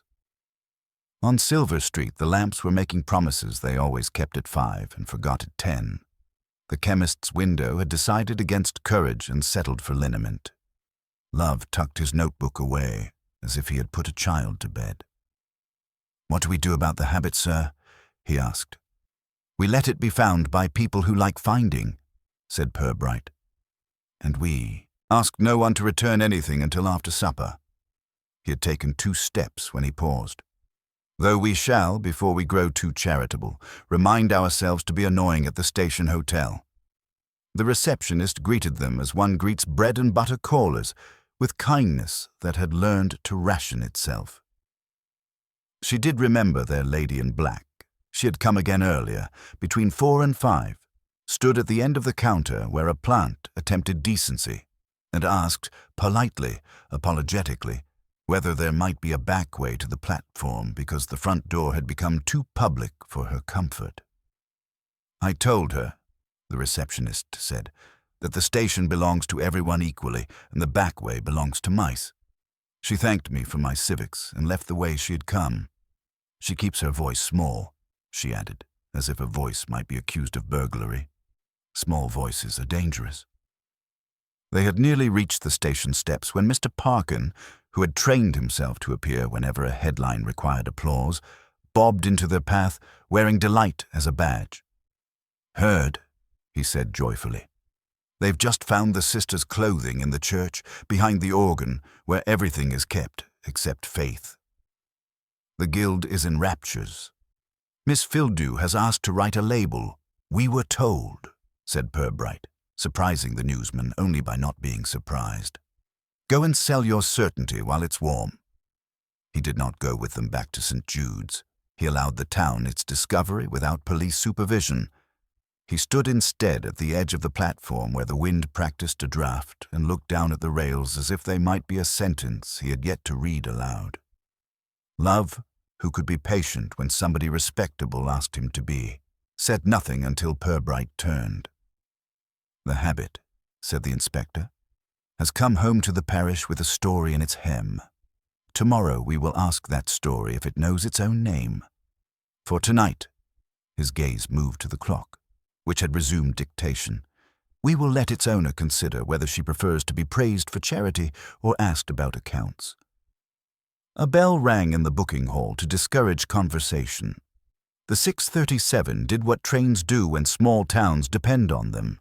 It announced itself with more confidence than it deserved and settled to being late. A woman in a black raincoat somewhere in Flaxborough counted her breaths and then, remembering modesty, counted someone else's. The habit lay behind the organ, growing steadily more respectable. In its hem, a small paper kept its breath and its secret in good order. And at Pottle's, in a drawer which did not know pity, a silver brooch waited for a name that had not been written yet. By morning, St. Jude's had made a ceremony of contrition.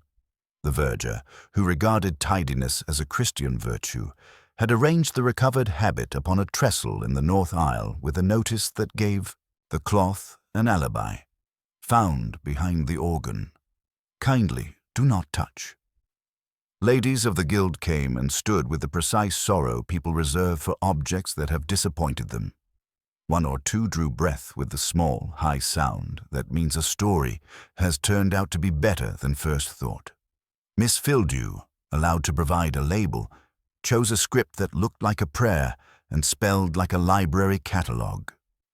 Inspector Purbright watched from the second pillar, the spot where modest men stand to see everything. He had no wish to disturb devotion. Besides, the town did better work for the police when it believed it was working for itself. The habit lay composed, scandal reduced to cloth. If the hem remembered a pawn ticket, no one present seemed inclined to ask it for a page number. He noted, out of habit of his own, hands. A certain pair, gloved left, bare right, paused an inch too long above the trestle, not touching, not quite blessing. The owner of the hands wore a raincoat that believed in upholstery. Mrs. Tring recovered herself at once and was solicitous to be overheard telling Miss Etchells that respect for property must begin at home. Outside, the morning tested a blue the town would not purchase. Love caught up to his superior with all the earnestness of a man whose suspect has obligingly turned up in church.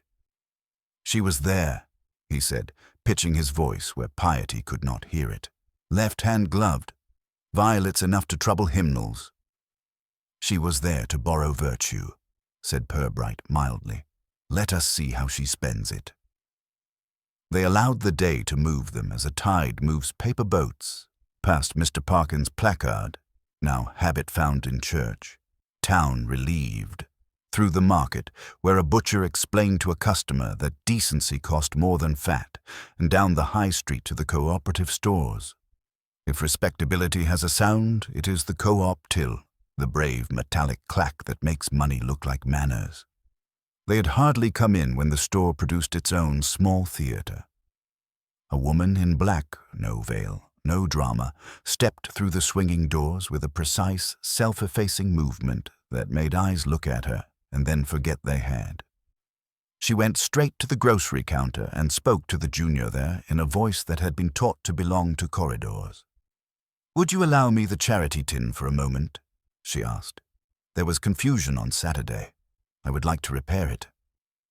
The boy, whose manager had impressed upon him that all requests which might plausibly be described as charitable were to be encouraged, provided they left a receipt behind, looked panic-stricken in a helpful way, and fetched Mr. Haynes. The manager, a man the town trusted to have an opinion on sugar, emerged from his office and saw at once a thing to be accommodated. He set the tin upon the counter and kept his expression for the ledger later. The woman lifted it with the competence of someone who has managed weight before. She did not walk the aisles. She took 3 steps as if to begin a circuit, paused by the biscuits as one pauses by a good idea, looked up at the clock, and set the tin down again with careful exactness on the corner of the till. "Thank you," she said. I will not take your time."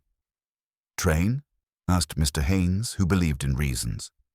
"Perhaps," she said, and turned towards the door with the modest speed of a person who knows movement is a form of privacy. As she passed, Purbright noticed the cuff of the raincoat rise and fall like a stage curtain. Violets attended, hardly a scent, more a recollection of drawers. Love made to follow. The inspector's hand, a light comma, kept him where he was. Let's see what she left, Purbright murmured. The tin, when opened in the small office upstairs, produced 2 shillings, a 6pence, a 3-penny bit, a penny, and a shilling that had taken liberties with the king. Mr. Haynes frowned at it the way managers do when faced with a moral decision that will have to be explained to a committee. He dropped it from an inch onto the desk. The sound was wrong in a way only people who count hear. "Base," he said. "We've had 2 of his cousins this month. I thought the town had simply grown light."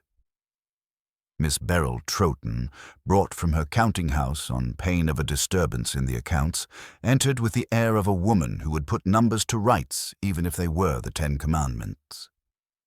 She did not touch the coin. She weighed it in her palm and, in her opinion, then put it aside with the quiet contempt one reserves for weak tea. "This," she said, "is fairy money.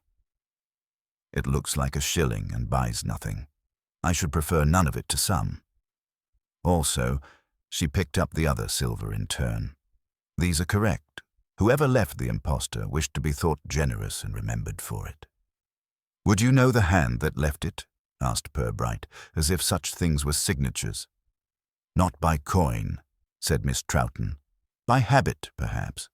False money belongs to people who dislike arithmetic but enjoy sums." Downstairs, the cashier, still abashed by his brush with Charity, ventured that the lady had asked about trains to Lincoln and then treated his answer as something to be carried somewhere else. "Like she was putting it in a pocket," he said, "for later." "Did she take a bag?" Love asked. "No," said the boy. "Only herself." They stepped into the sunlight the way men step into information, carefully, with gratitude and suspicion.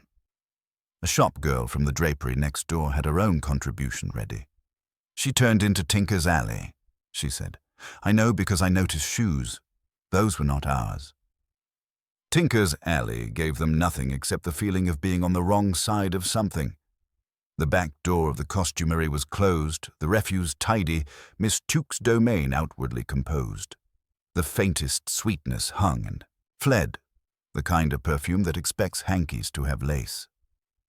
"She will not open," Love said darkly. "She will," said Purbright, knocking with the civility of a tradesman. Miss Tuke appeared at once, scissors in her hand like punctuation. "If you have come to blame me for a woman," she said, "do it in words. Pins are occupied." "A visitor has asked the co-op to rehearse Charity," said Purbright. "She went by your wall."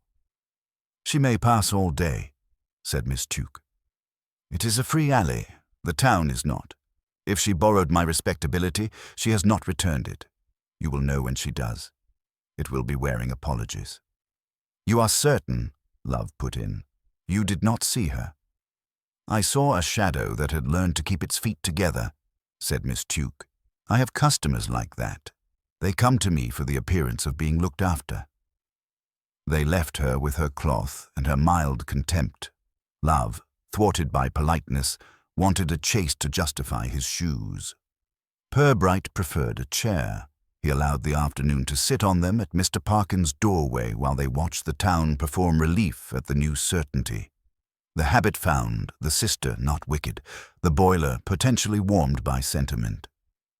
She put counterfeit in a tin but left it where it could be counted, Love said, thinking aloud because silence would only encourage guesswork. How does that help her? "It makes a story," said Purbright. "Stories are more durable than theft." He turned the counterfeit shilling in his fingers as if it might kindly rewrite itself. "She wants us to remember her precisely at the moment she is not there." "She?" Love ventured, because the town had decided on a pronoun early and used it for economy. "She," Purbright agreed without embarrassment. He did not say which she. Flaxborough had several ready. They walked to the station by easy increments. On the way, the bus inspector waved across a gap in the afternoon. "Your driver Bill says he's sorry," he called. "He's remembered it might have been Woodbines, not players. He's a man of conscience." "Conscience," Purbright told Love, "is the town's most excitable memory." He did not trouble to record the brand. Smoke does not keep receipts. At the station, the porter had something new because stations always do. "Woman in black," he said. Not the nun, according to the missus, because she'd left her veil off again. She asked again for Lincoln and then for a back way to the platform. I told her the railway has only front ways, ma'am or no ma'am. She looked at the clock as if it needed encouraging. "Did she write her name anywhere?" asked Purbright, eyeing the register. "She spared us that intimacy," said the porter. "Left us the time and her thanks."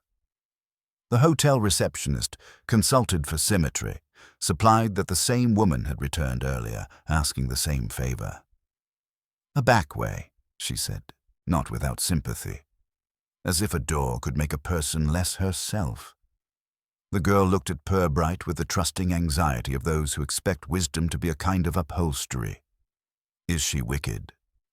"Only tired," said Purbright. "We will let her rest." By 4, when the town began to believe in tea, the verger from St. Jude's appeared at the police station with that solemn haste people reserve for minor miracles. His hat, clutched, had learned despair from hymn books. "Inspector, if I may, there was a little paper under the vestry door when I went to put away the numbers. You do not get papers under doors unless they are invitations or warnings. I prefer invitations." He produced a folded scrap of lined paper, creased into a modest square. Purbright opened it with the same care he had given the parcel behind the organ. The pencil marks were obedient and tried to be someone else's handwriting. The message had the compact virtue of a notice board. The sister was never meant to stay. Ask the one who counts what she cannot balance. Love frowned, the way men frown when arithmetic has put on lipstick. The one who counts? Miss Troughton? Or Mrs. Pargeter? They both count. "People who count," said Purbright, "are often asked to balance what is not a sum." He read the line again, not for the words but for the breath between them. Someone in Flaxborough had gone to some trouble to be helpful without being useful. "Shall we challenge her, sir?" Love asked, eager again to put a scene to rights. "Not yet," said Purbright. "We have been given a direction by a person who wishes to be thought useful. When people point, Sergeant, it is often so that we will not see their shoes." He folded the note and put it in the same pocket as the violet scrap. It sat there like a cousin. "We will test balance in our own way." They went out together into a light that had admitted defeat. Shops began tidying their reputations. The Dolphin anticipated contrition. Purbright set a course that led nowhere in particular, and therefore everywhere. Past Mrs. Glossop's window, where black gloves looked innocent in rose, past Hobson's, where a single umbrella with a silver collar thought about rain, past Tinker's Alley, where heat gathered without reason. At the corner, a bus sighed itself into readiness. A woman in a raincoat, one might have been mistaken in any town, crossed beyond them with the steady, self-forgiving tread of someone who has chosen the next turn before the last one has been finished. She did not look back because people who practice being unseen avoid the habit of checking. Love said, "Sir." Purbright shook his head. "Tomorrow we will give the parish a little experiment. Nothing that disturbs its digestion. A piece of paper, a line to sign, a handful of coins. We will ask, very politely, that each of our BTs be themselves. If they cannot, Sergeant, the tin will tell us. What if they all can? Then, said Purbright, we will have learned something about their shoes." He did not explain the experiment because Flaxborough was listening, and explanations are best kept for rooms that already think they know them. He let the day close itself like a box of small tools, all in their places, the lid not yet latched. Late in the evening, when the Corn Exchange had forgiven itself for being a theatre and the church had remembered how to be a place that keeps secrets, Mr. Pottle looked up from his stub book at the sound of his bell. A woman's glove, left black, size 6½, rested on the counter like a favour returning for its name. The voice that followed was very low and very proper. "If you please," it said, "the umbrella." Number 16. Mr. Pottle lifted his eyebrows in the manner of a curtain. Bearer's ticket. A small folded paper, neatly kept, slid across. It was not the ticket from Saturday. "I should be obliged," said the voice. "I have an appointment with the weather." Pottle considered the fact that bearers' tickets, like respectability, travel fast when they are properly helped on their way. He turned to the back, where objects waited to be remembered. When he returned, the umbrella looked more innocent than it had any right to. He placed it on the counter. The glove did not try it on. The rain would do that later. When the shop had emptied itself of voice and violets, Mr. Pottle, who believed in keeping his conscience alphabetically, wrote in his book, "Umbrella redeemed. Bearer." He disliked questions that did not fit under a date. He looked towards the door and half expected it to produce a nun to explain morality. It produced rain instead, which in Flaxborough amounts to the same thing. The inspector did not hear about the redemption until morning, but when he did, he smiled as if a train had arrived on time purely to prove it could. By 10, the rain had relinquished ownership of the morning to a grey so dry it might have been folded and put away. Inspector Purbright, whose patience had been sharpened by years of small disclosures, read a note from Mr. Pottle with a look one might give a child who had finally decided to tell the truth. "Umbrella number 16, said the message in Pottle's conscientious hand. "Redeemed last night by bearer. Polite. Left glove remained on during signature." No name. Purbright, without triumph, turned the slip so that Love could see it. "She's tidying her props," Love said. "First the habit back to the church, now the umbrella out of hock. It's like she wants to pack the play away before we've finished the interval." "Or," said Purbright, "she wants us to miss it when we go looking." He slipped the paper into his notebook as if returning a minor actor to the wings. "We shall give the parish a little exercise, Sergeant. After luncheon, St. Jude's vestry. Ask Miss Tuke, Miss Troughton, Mrs. Thackeray, and Mrs. Tring to step in, separately, politely, to sign a small acknowledgement for the Ladies' Guild Heating Fund. Use those words. It is important to be domestic." Love brightened. "A test, sir." "A courtesy," said Purbright. "Courtesy makes people be themselves." By 3, the vestry had been persuaded into a room where nothing surprising ever happened. The table wore foolscap headed in the inspector's careful hand. Receipt and acknowledgement, heating fund. Beneath ran 4 lines awaiting names and addresses. A second sheet lay ready with an almost invisible instruction under the lines. Signature as on identity card. On a chair by the wall, the recovered habit rested as if it had been asked to behave. The veil had the decency to look away. In a shallow tray on the table lay an assortment of coins. 2 honest shillings, 1 half-crown, a 6pence, a 3-penny bit, a penny, and a shilling that had taken liberties with metallurgy. Purbright laid a pen beside the papers and set, near the door, the umbrella he had redeemed that morning and temporarily borrowed back from Mr. Pottle. It leant as umbrellas lean when they have recently been rescued. They did not have long to wait. Miss Beatrice Tuke arrived first, punctual to the minute by which she governed other people's hems. She took in the arrangement at a glance and nodded, an economy that meant approval. "You wish to tidy," she said. "I approve of tidying. Disguises begin and end with lint." "Sign where marked, if you would," said Purbright. "And then, indulge me, count aloud a handful of coins. The guild has a taste for figures with signatures." She read the heading, sniffed once at its officious modesty, and signed in a hand as regular as machine stitch. The identity card line she addressed with the same precision, her surname acquiring a little extra authority, as if letters knew when they were being watched. Love placed 5 coins into her palm. "Half-crown, shilling, 6pence, 3-penny, penny," she said without flourish. 3 and 10.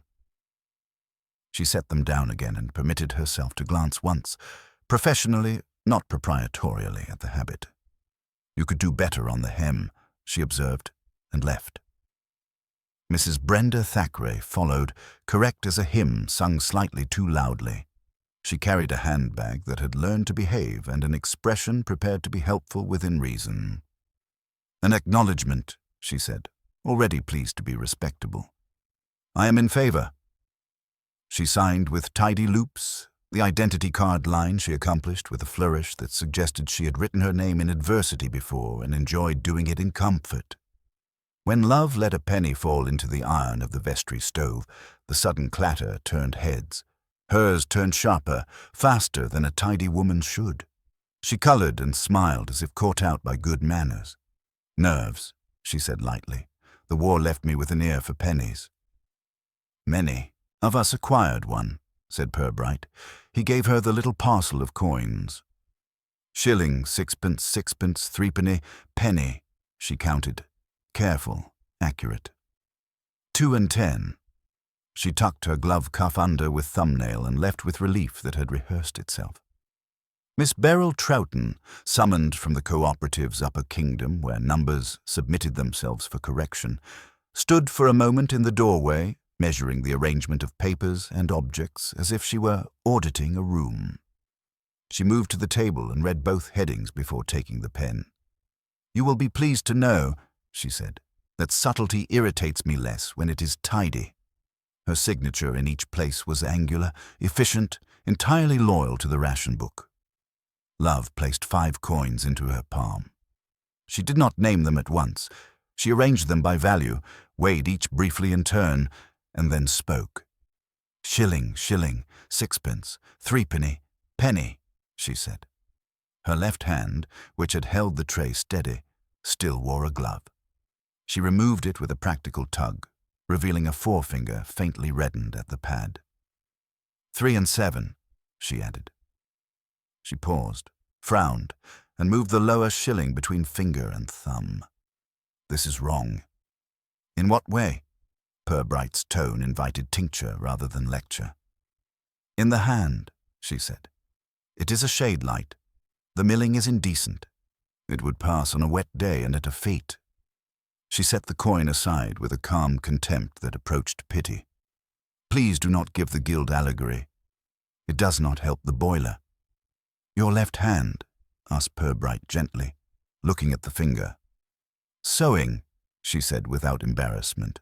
The town will have curtains. She signed, nodded once at the habit as if to an offender returned, and went. Mrs. Beatrice Tring came last, bringing with her a weather of perfume and intention. The raincoat had conceded a little to the hour. The collar made an effort to be a wall.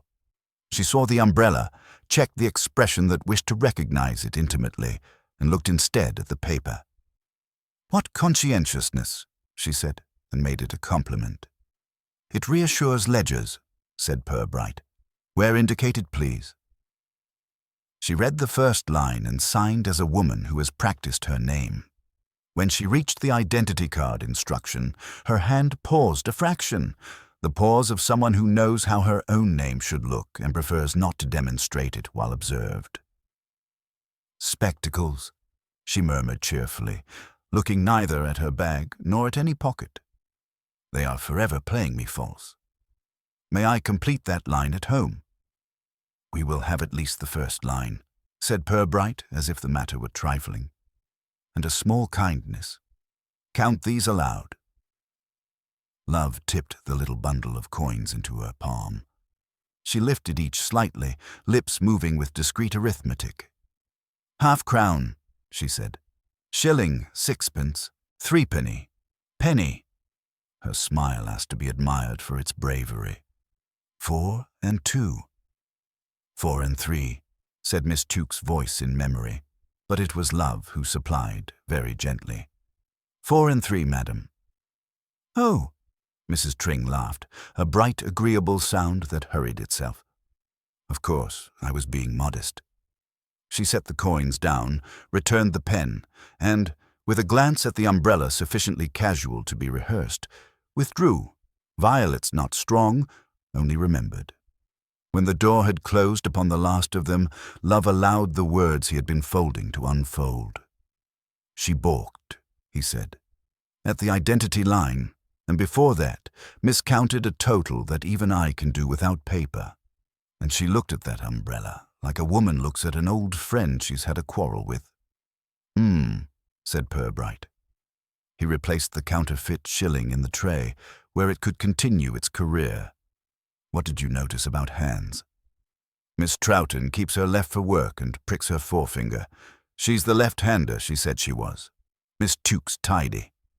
Mrs. Thackeray flinches at pennies.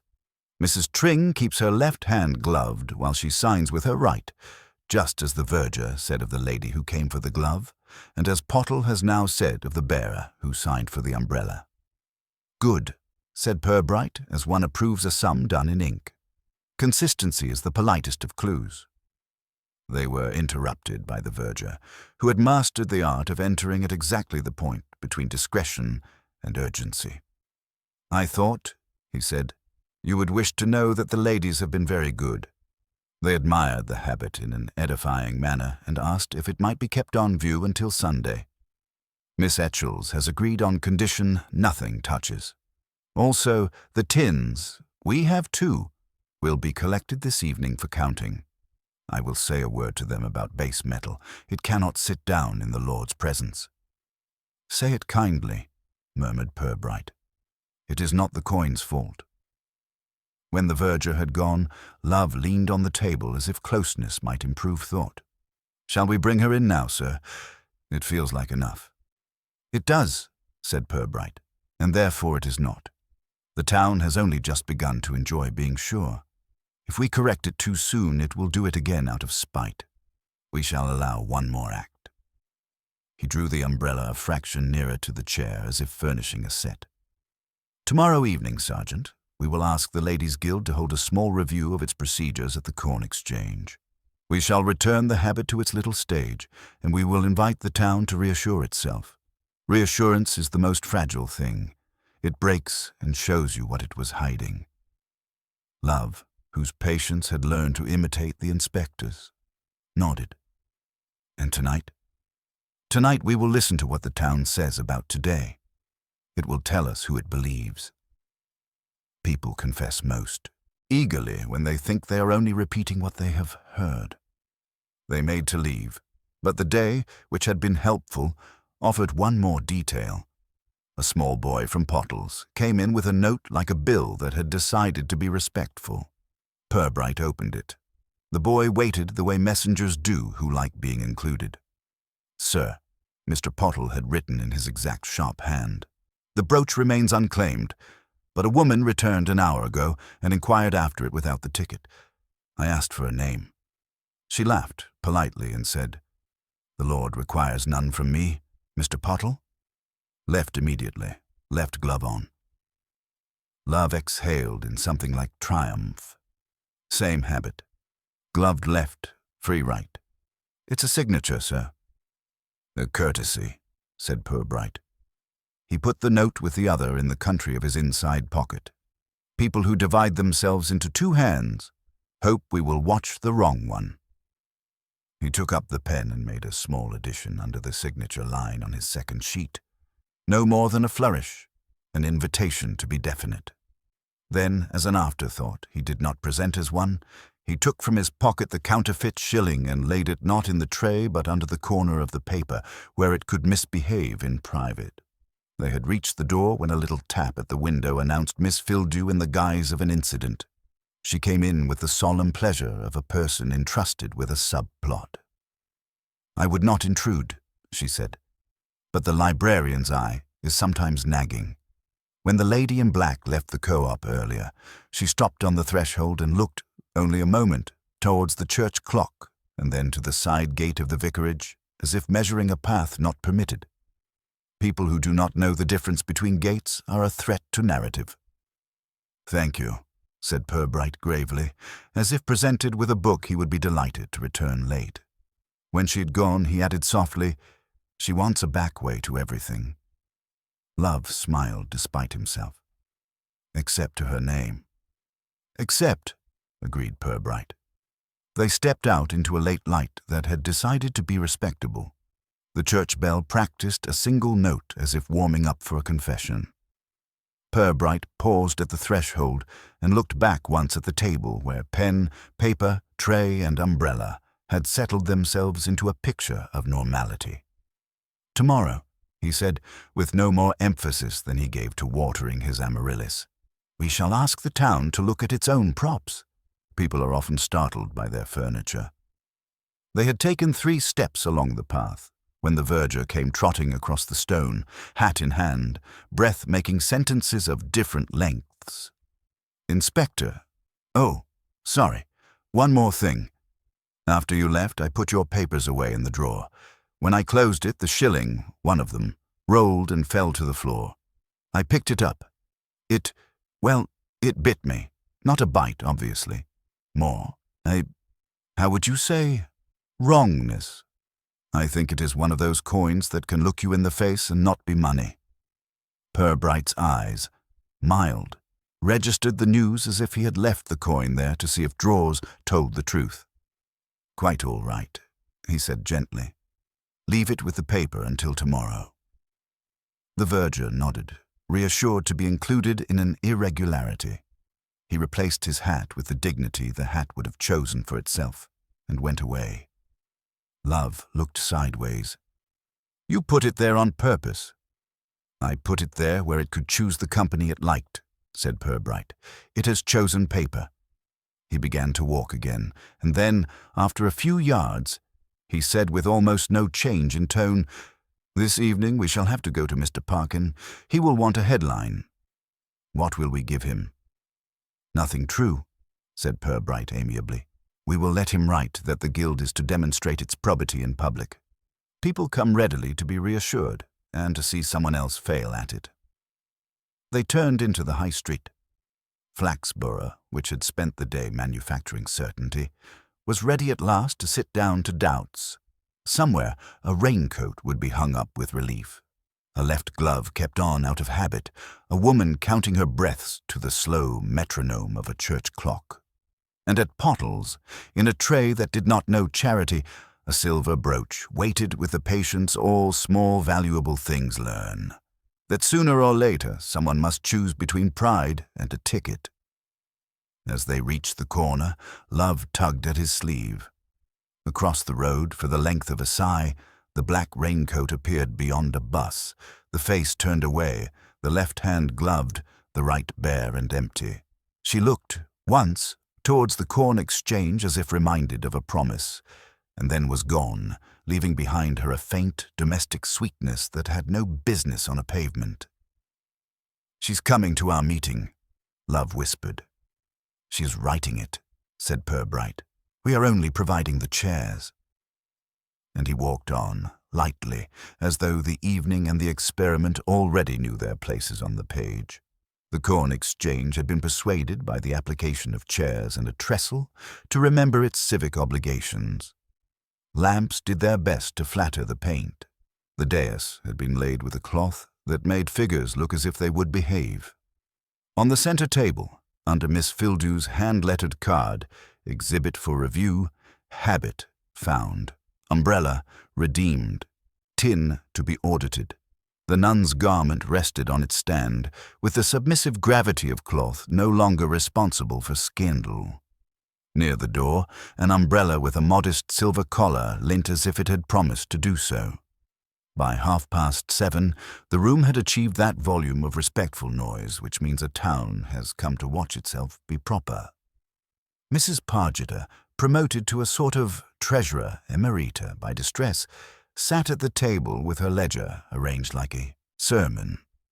Mr. Haynes of the Co-op stood with arms folded and conscience available.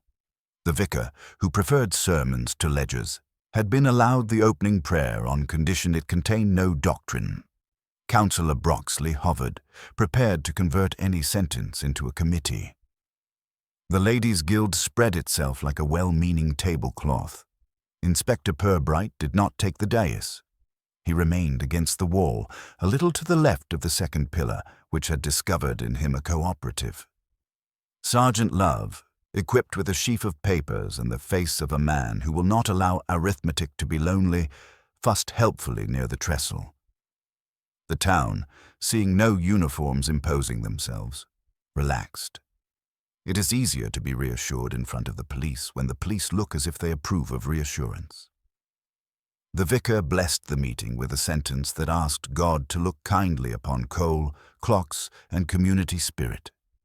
Mrs. Pargeter, clearing her throat with Anglican authority, stated that a brief review of collection practice would, by its very brevity, be comprehensive. Mr. Haynes announced, with managerial moderation, that the co-op preferred honesty to romance but would consider both if tendered with receipts. Love placed upon the trestle a tin, honest dense, moral weight, beside a shallow tray of demonstration coins. Between them lay a clean foolscap sheet in Purbright's neat hand. Receipt and acknowledgement, heating fund. Below were lines awaiting names and addresses. A second sheet, almost identical, bore an additional line that was not, at a glance, alarming. For the porter's convenience, signature as on identity card. The habit did its work silently. People kept their eyes from it with that effort towns make when a garment has lately been accused of behavior. Miss Fildew hovered nearby to correct anyone's vocabulary in the event of sentiment. Mrs. Glossop craned her neck to see whether the hem had forgiven its stitching. Miss Tuke, front row, observed with a particular severity dressmakers reserve for other people's thread. Purbright allowed the business to begin without attaching himself to it. Numbers were recited.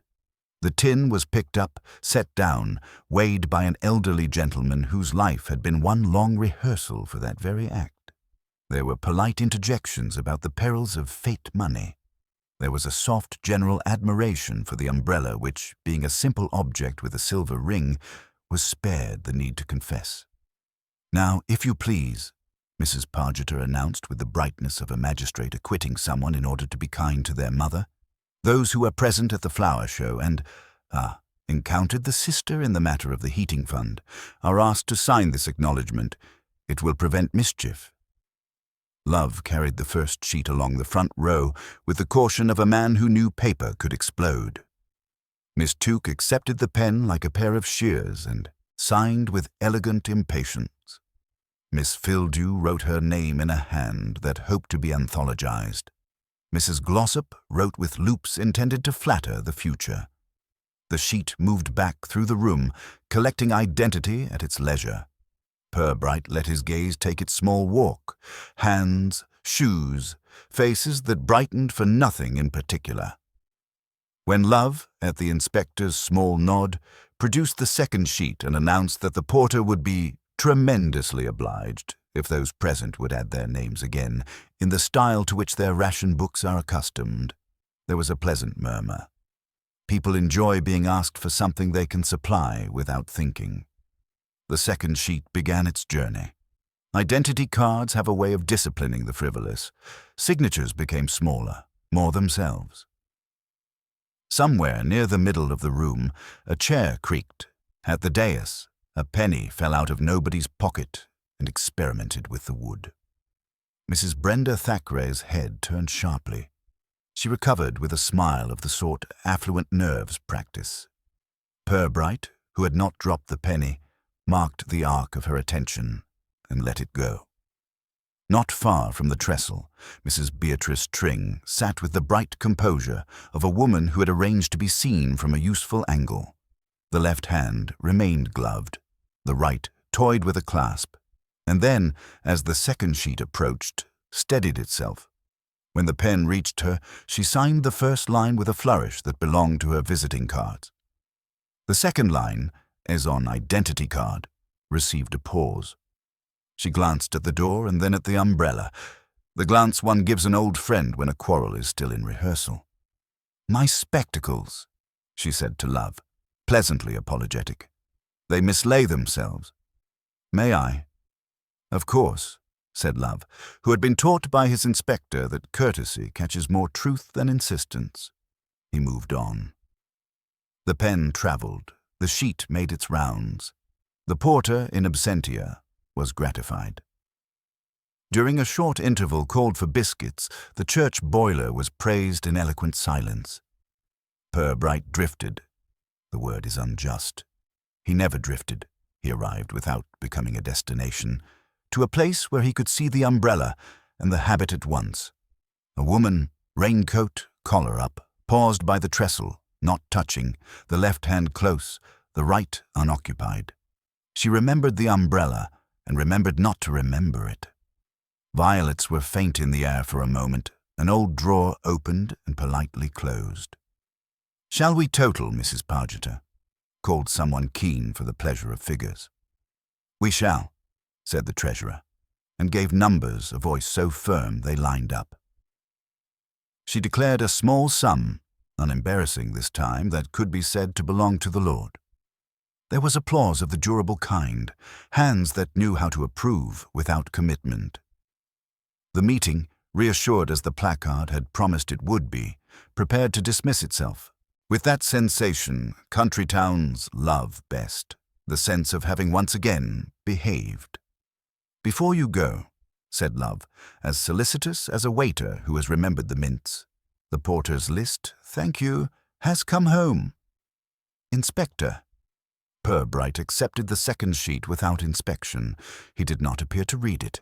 He folded it the way one folds a note from a child, a movement that says, "I will enjoy this later." He stood aside while chairs made their little thunder. The umbrella was reclaimed by the trestle. The habit continued to inhabit its silence. People passed one another with small opinions, the most dangerous kind. At the doors, congestion made a society of strangers. Miss Fildew took the opportunity to discuss the future of labels. Mr. Parkin rehearsed tomorrow's placard aloud.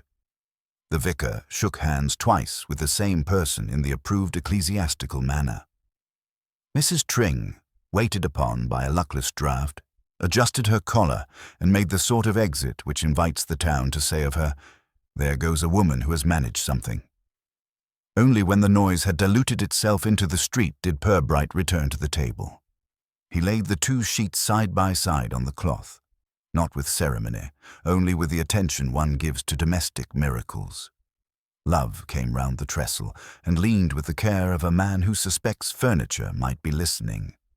"The first sheet," Purbright remarked as if praising a sensible child, "contains exactly what it ought, names, addresses, little vanities dutifully confessed. The second," he straightened it by a line invisible to any other pair of eyes, "contains what it could, obedience mostly, and one favor." Love waited for the lesson. "Do you recall," Purbright said, conversational as a man beginning the weather, "the little note Miss Etchells surrendered yesterday? Thank you, B." Small letters that tried to have no character, tidy so as not to be remembered. And the other, pushed under the vestry door this morning. The sister was never meant to stay. Ask the one who counts what she cannot balance. The same good schoolboy hand that hopes to be mistaken for a clerk's. Love nodded slowly, memory catching up with comparison. Purbright touched a finger to a line about 2/3 down the second sheet. The name written there was agreeable, compliant, made to look as if it had always been written that way. Beatrice Tring. It was not the expansive signature she used for calling cards. It was smaller, tidier, disguised as obedience. The capital B began with a stunted loop that thought better of itself halfway. The T's were crossed high, the R reduced to a prudent hook. The same hand had written, "Thank you." B in St. Jude's, the same caution had formed, "Ask the one who counts," and then rewarded itself by being nobody at all. People, Purbright said, not triumphant, merely mildly impressed, do not have two hands, only one that practices and one that apologizes.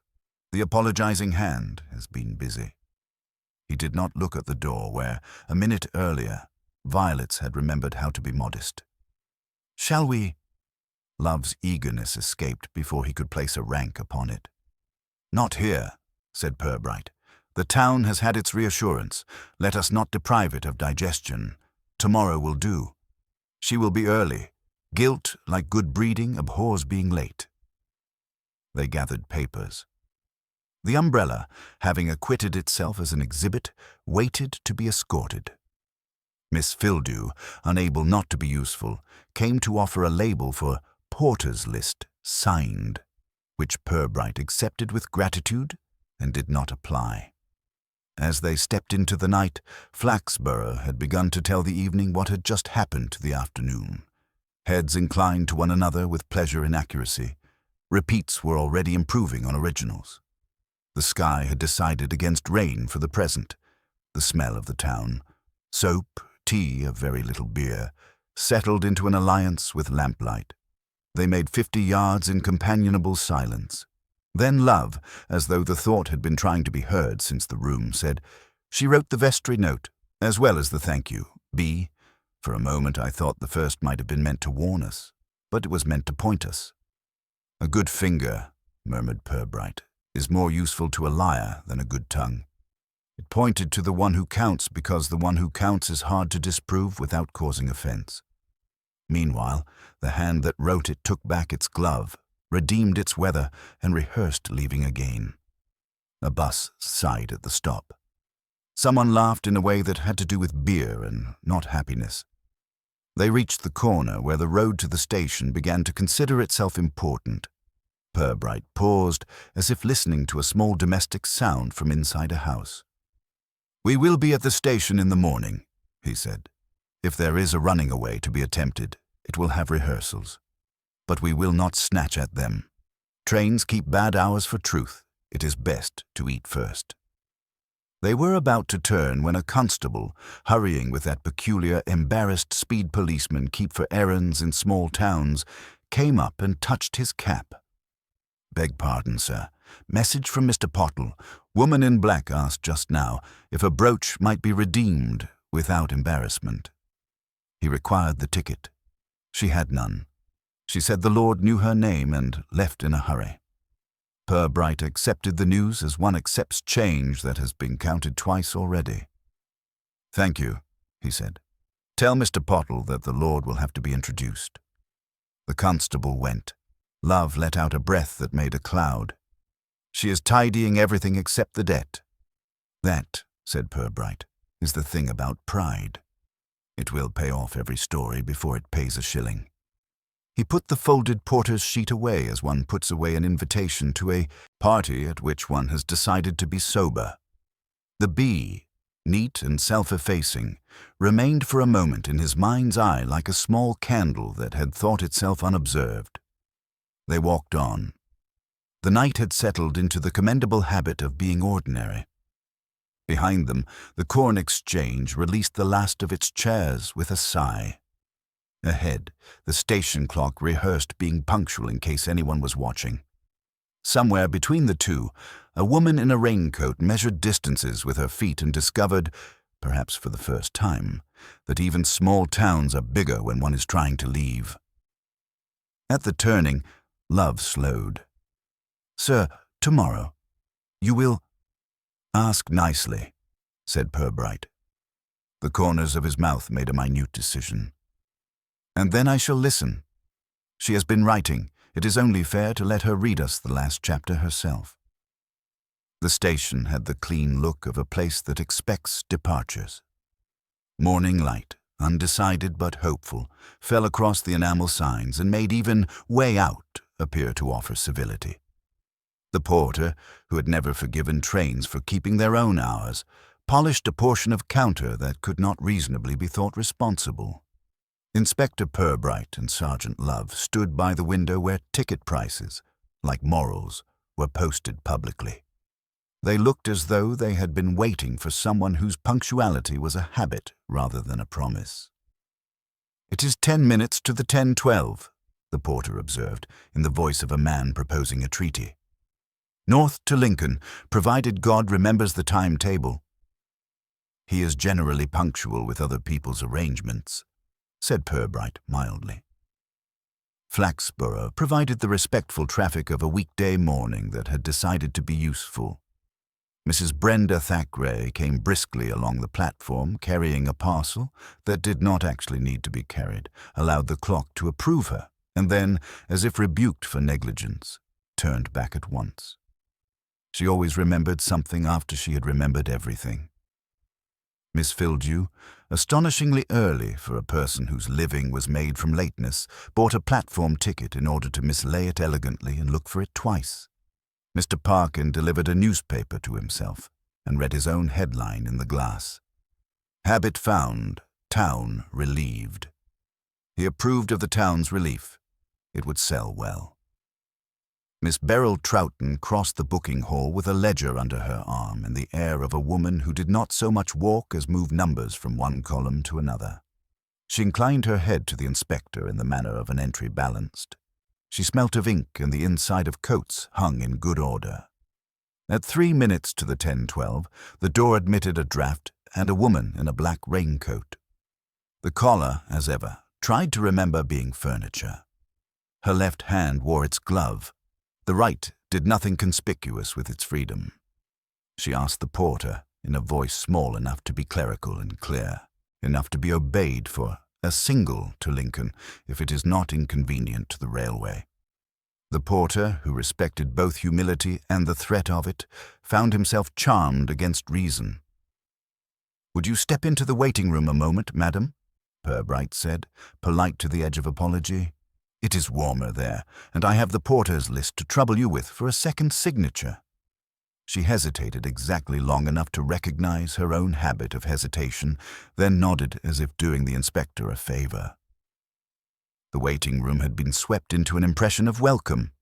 Chairs stood at reasonable intervals, a grate refused to contradict the month, a poster advised excursions of a cheerful unreality. Love closed the door softly. The porter, who had hoped for a scene, resigned himself to efficiency. "I have 2 lists," said Purbright, as if discussing hymn tunes. "One is angelic. It contains names. The other is domestic. It contains the way they write them." He placed the sheets on the bench. He did not place them where she could read them without leaning. "You were very kind last night. To return to civic life what you had borrowed, and to redeem from limbo what the weather had mislaid." Her eyes slid to the umbrella resting, unpretending against the coal scuttle as if it had come of its own accord. "I am flattered," she said lightly, "that the police keep such delicate accounts." "We are obliged to," said Purbright. "Delicacy pays our bills. You see Mrs. Tring?" He did not raise his voice on the name. He only showed it to the room, which received it without fuss. "The town has a limited appetite for arithmetic. It prefers stories. The sister was a very good story." There was a small deflection at the corner of her mouth, amusement deferred by caution. "A good story," she repeated, as if testing the weight of the phrase. "The best," Purbright continued, "because she did nothing except exist. She walked where she might be seen. She collected for something that did not argue with her. She refused tea in a manner that made people feel they had been spared. She turned her head at the fall of a penny because most of us do. She asked the way to St. Jude's because we like to tell it. She left a church habit behind an organ because organs are where towns leave what they cannot quite throw away. Love watched her left glove. It did not move. The right hand, resting lightly along the bench, kept the quiet one finds in hands that have worked recently at being undecided.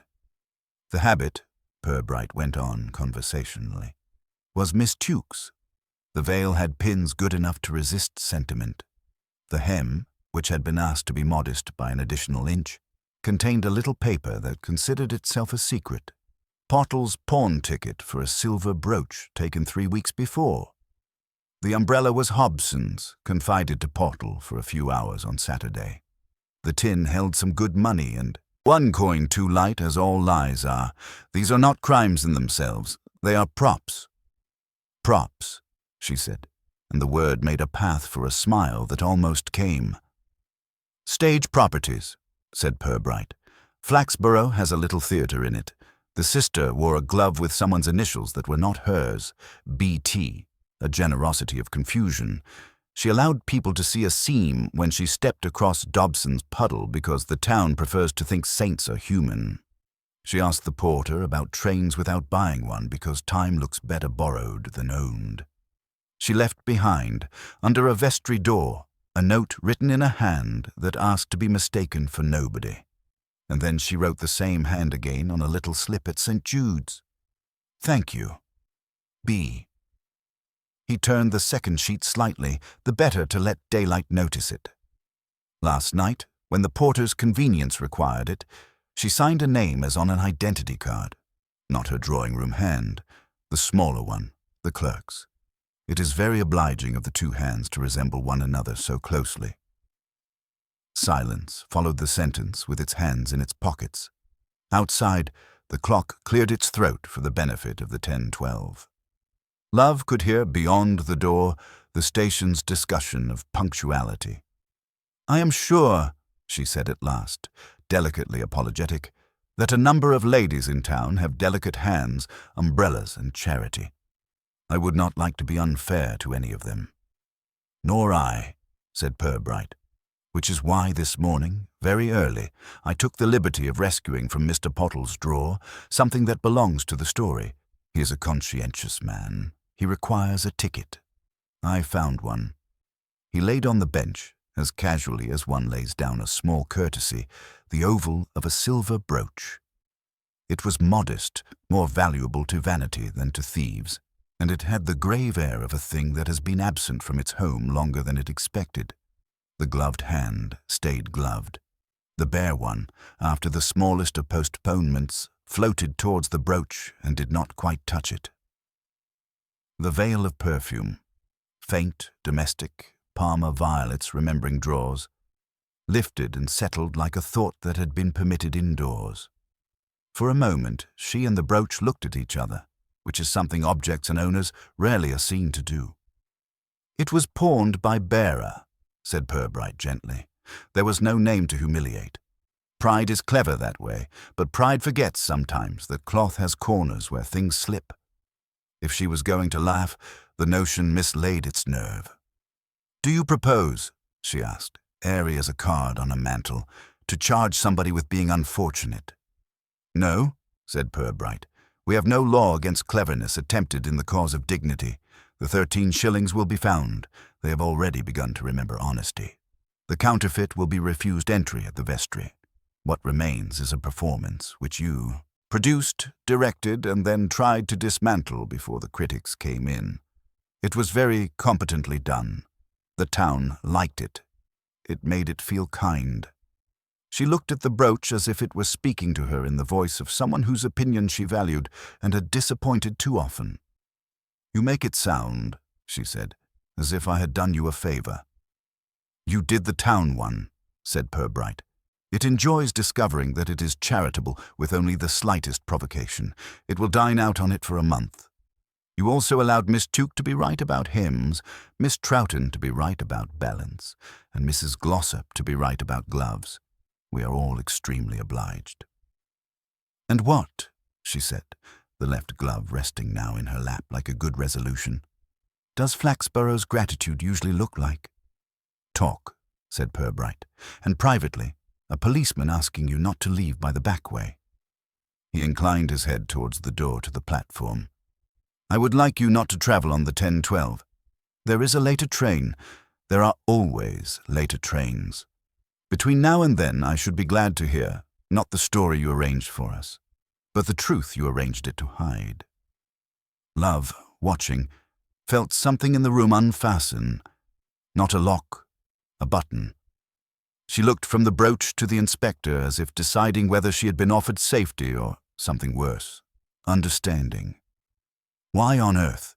she said, and the question was genuine in the tired way genuine things are. "Would you want to hear that?" "Because," Purbright said, and made no attempt at cleverness, "it keeps other people from telling it for you." The 10:12 announced itself with the embarrassment of a train that had been expected longer than it deserved. The sound filled the room like a pause that had mistaken itself for noise.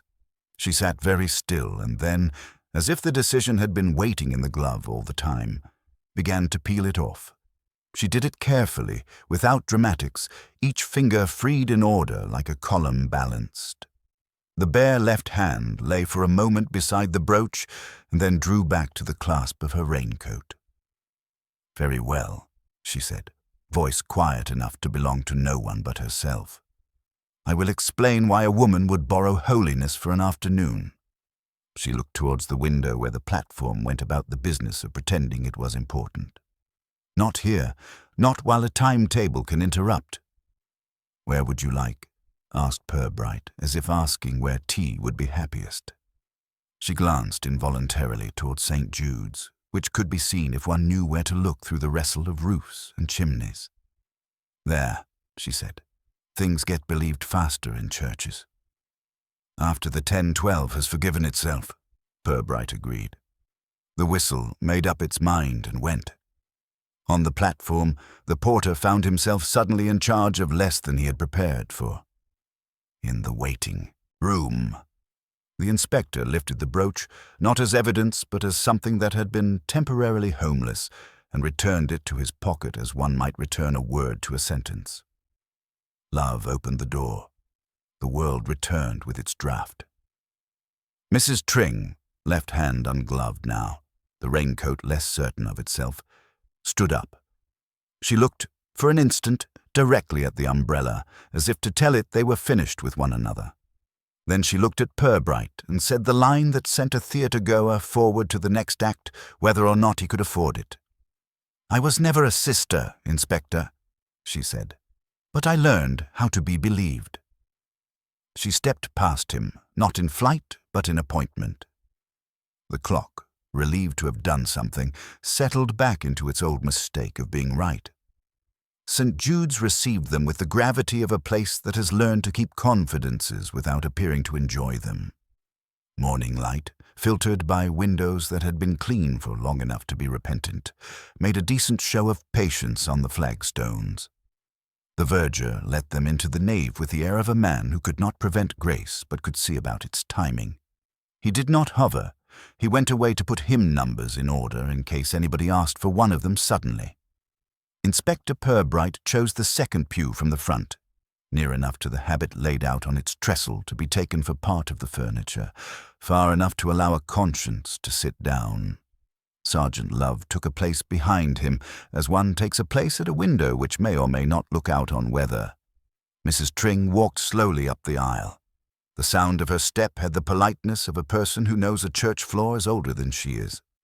She removed her glove as if she had remembered to be bare-handed in public and was proud of the remembering. "This will do," she said, not unkindly, and composed herself on the pew as though arranging a dress in a moral climate. Purbright did not begin with anything a town could call a question. "The 10-12 has forgiven itself," he remarked. "It frees us to be untidy." She glanced at the trestle where the habit lay, the veil turned to the north aisle as if modesty could be taught to cloth. "It looked better on me than that," she said, then looked faintly ashamed of the past tense. "Not better. More durable." "The town wanted to see it," Purbright said. "It has been shown the property. It is fair now that it hears the play." She nodded, and for a while the church listened to what stands in for silence in Flaxborough, rattling from a distant door, a cough somewhere in the chancel as if someone practicing being unwell had chosen the wrong day. When she spoke, it was in the voice she had not used for the porter or the hotel girl or any of the shopkeepers, the voice one keeps for a room where things will not be improved in the telling. "My husband left me a house," she said. "He did not leave me his trade. Insurance. Pays the living. It does not support the widow who cannot do it. There are policies one cannot convert into coal. I have a small income that likes to imagine itself larger if it stands up straight. My gardener," she smiled without apology, "is ornamental. I could not keep him without my reputation. I could not keep my reputation without him. This is how small towns teach women to count." Love, behind, wrote nothing. The words were not figures and would not sit in his notebook comfortably. "The brooch," she went on, not looking at the inspector and not needing to, "was my aunt's. Not valuable. Just enough silver to be worth a small betrayal. I pawned it quietly 3 weeks ago for £1 because I had made 2 mistakes. I had ordered coal and I had ordered an evening gown. I could have gone without the one. I could not go without the other. If you wish to arrest me for that sentence, you may, and half the town will understand." Purbright did not move. He was pleased in a grave way that she had chosen nouns that did not ask to be pitied. "And Saturday?" he asked. "Saturday," she said, and the word acquired a shape in the air between them. "I wanted to be seen as somebody people give to without asking who she is. I could have asked as myself, Beatrice Tring, who has gloves and manners and a bill at the cooperative, but they would have given differently.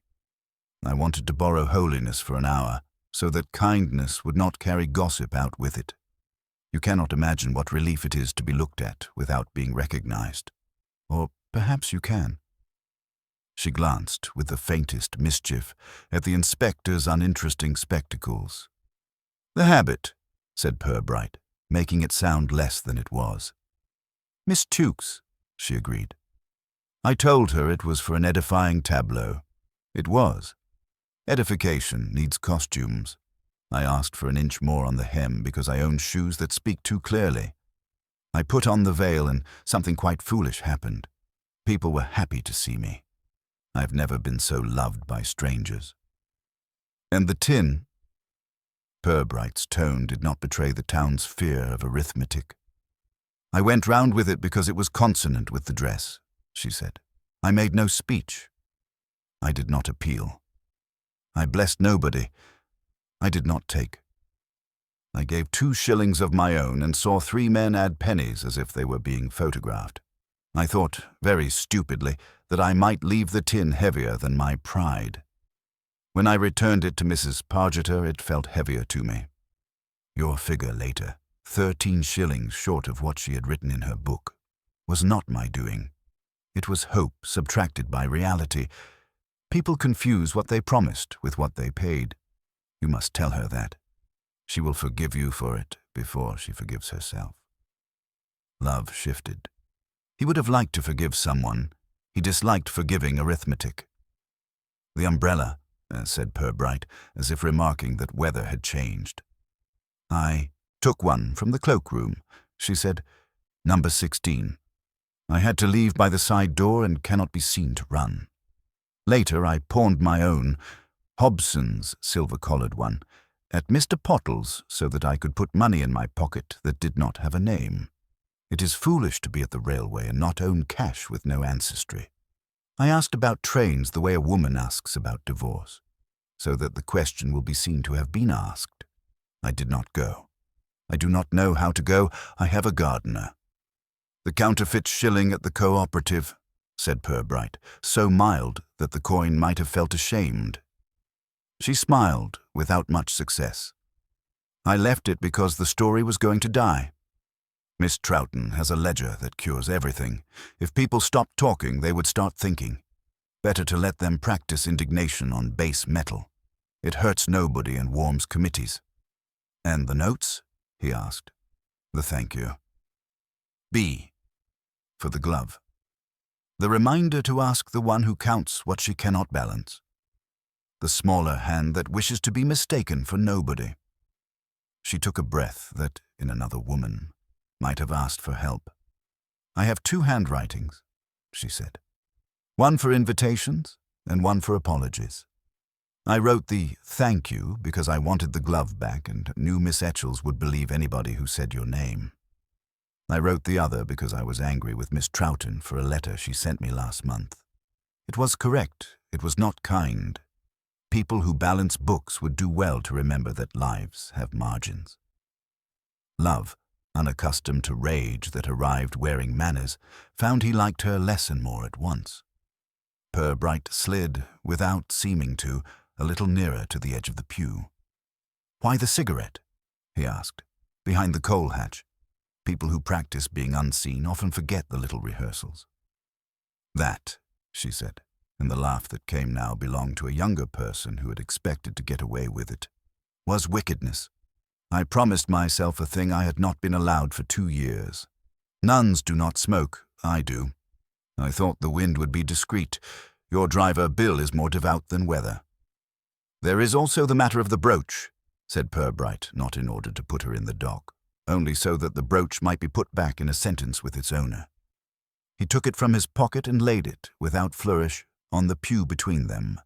It caught the modest light and pretended not to. She looked at it as if affronted by gratitude. I will redeem it properly, she said, with a ticket and a name and a refusal to be poor. You may, said Purbright, if you will allow me 2 conditions. She raised her eyebrows, discovering that she minded being governed less by kindness than by rule. Which? First, he said, that you will apologize to Miss Tuke for borrowing respectability and returning it late. She is a woman who uses pins for dignity. Second, that you will allow us to take back to the guild exactly 13 shillings, no more and no less, from your purse or from mine, whichever you can first tolerate, so that Mrs. Pargeter can stop being cross with God. She considered. Pride arrived, looked around for somewhere to sit, found nothing but a pew, and sat. From mine, she said. It will sting, which is educational. Love shifted again. He would have preferred to call it a caution. He contented himself by approving the sting. And afterwards, Purbright said, as if discussing the planting of bulbs, you will go home by the front way, with your umbrella under your arm, and you will be seen. He looked at her gently. It is ungenerous to make a town guess in the rain. She studied him with the reasonable curiosity one has when a person refuses to be improved by triumph. You could have made this noisier, she said. You could have saved the town the trouble of misreporting it. Noise, said Purbright, is the enemy of accuracy. Besides, Flaxborough is happier with a story than with an indictment. If we had dragged your name into the street, it would have washed everything away, including the part where you did not steal. This way, people will be left with an interesting truth they cannot quite agree on. It will occupy them harmlessly until the summer fete. She breathed out. It was not quite relief. You are very tiresome, Inspector. I practice, he said. For the first time she turned fully to him. For the first time the Parma violets were not sweet so much as remembered. Then let me earn your courtesy, she said. The worst of it is not the brooch or the umbrella or the glove. It is that I wanted to be adored and believed that holiness is the only way left for a woman of my age to be adored without cost. I wanted the tin for the sound it made, not the money. The little sound which tells you people trust you. It is like applause, but kinder. And did it help? Purbright asked, no mockery anywhere near the sentence. For an hour, she said. Then I found the match and became myself again. The church, to its credit, did not say anything. Somewhere behind the organ, a draft remembered it had been used for theatre and went about closing rehearsals. Love, who had a good instinct for when policemen are not required, stood and made himself briefly useful to a candle. Purbright rose. I will walk you to Mr. Pottle's, he said. The Lord will not mind if we pass his shop on the way. Sergeant, kindly tell Mrs. Pargeter that the shortfall will present itself at 4 o'clock with manners. And, if you would, ask Miss Tuke to be at her counter at past. I intend to apologize for leading one of her costumes astray. They moved down the aisle. Mrs. Tring not behind, not ahead, but at the inspector's side in the manner of a person who has discovered that dignity will consent to be escorted. At the door she paused as one does to see whether a town has learnt a lesson it did not ask for. It had not. It was content to be ordinary. She stepped out into it, and the ordinary made room. They did the errands in the order Purbright had chosen. Mr. Pottle, who enjoyed morality when it conducted itself in the shop, took the ticket, accepted the name, returned the brooch with the professional gravity of a man restoring a narrative, and refrained from disapproval only because it would have looked like retail. Miss Tuke, informed with exact politeness that the habit had been diverted and returned, permitted herself a single well-placed hmp, which served for forgiveness, provided the hem was understood to be a warning. Mrs. Pargeter received 13 shillings with gratitude so well behaved one could hardly hear it over the rustle of her ledger forgiving mathematics. Miss Troughton allowed herself a corrected column which, being correct, required no annotation. At the station, later, the porter noted without comment that a lady in black with a silver-collared umbrella had taken the 442 south, not north. The identity of the lady did not trouble him. What delighted him in a moderate way was that she had thanked him in a voice that belonged to Pew's and used his name as if she meant it to look well on him. Sergeant Love, returning to the police station through weather that could not decide whether to be caught, found the inspector watering the amaryllis with a small exactitude which suggested that plants, like towns, benefited from being told what to do kindly. Love took off his hat in the doorway, and then put it on again because that is what one does with hats when there is nothing else immediate to do with them. "Will there be a report, sir?" he asked, prepared for a list. "A brief one," said Purbright. "It will say that the town assisted us greatly by watching itself. It will say that a woman borrowed a garment and returned it, pawned 2 things and redeemed 1, wrote small notes in a polite hand, and when asked, preferred to use her own name." He lowered the watering can. "It will add that the heating fund is whole, and that we advise no further reliance on allegory as currency." Love allowed himself a smile that belonged only to the office. "And Mrs. Tring?" "Will be spoken of," said Purbright, "for a fortnight, and then remembered kindly by people who like high collars and wet days. She will discover that forgiveness is a kind of attention. If she wishes a better kind, she will have to earn it like the rest of us." He picked up his pen and turned a page. The amaryllis had decided to approve of everything in its vicinity. Outside, Flaxborough resumed its proper business of making tea and telling the truth insofar as it could do so without causing alterations. In due time, there would be another small disturbance of manners, and in due time the inspector would straighten papers already straight and attend to it, as though tidying were a philosophy. On the trestle in St. Jude's, the habit lay respectable, having learned that cloth can repent when people require it. Under the bench in Purbright's office, an umbrella leant in an attitude of retirement, and somewhere on a southbound train, a woman looked out of a window and tried to count the stations by forgiveness rather than miles.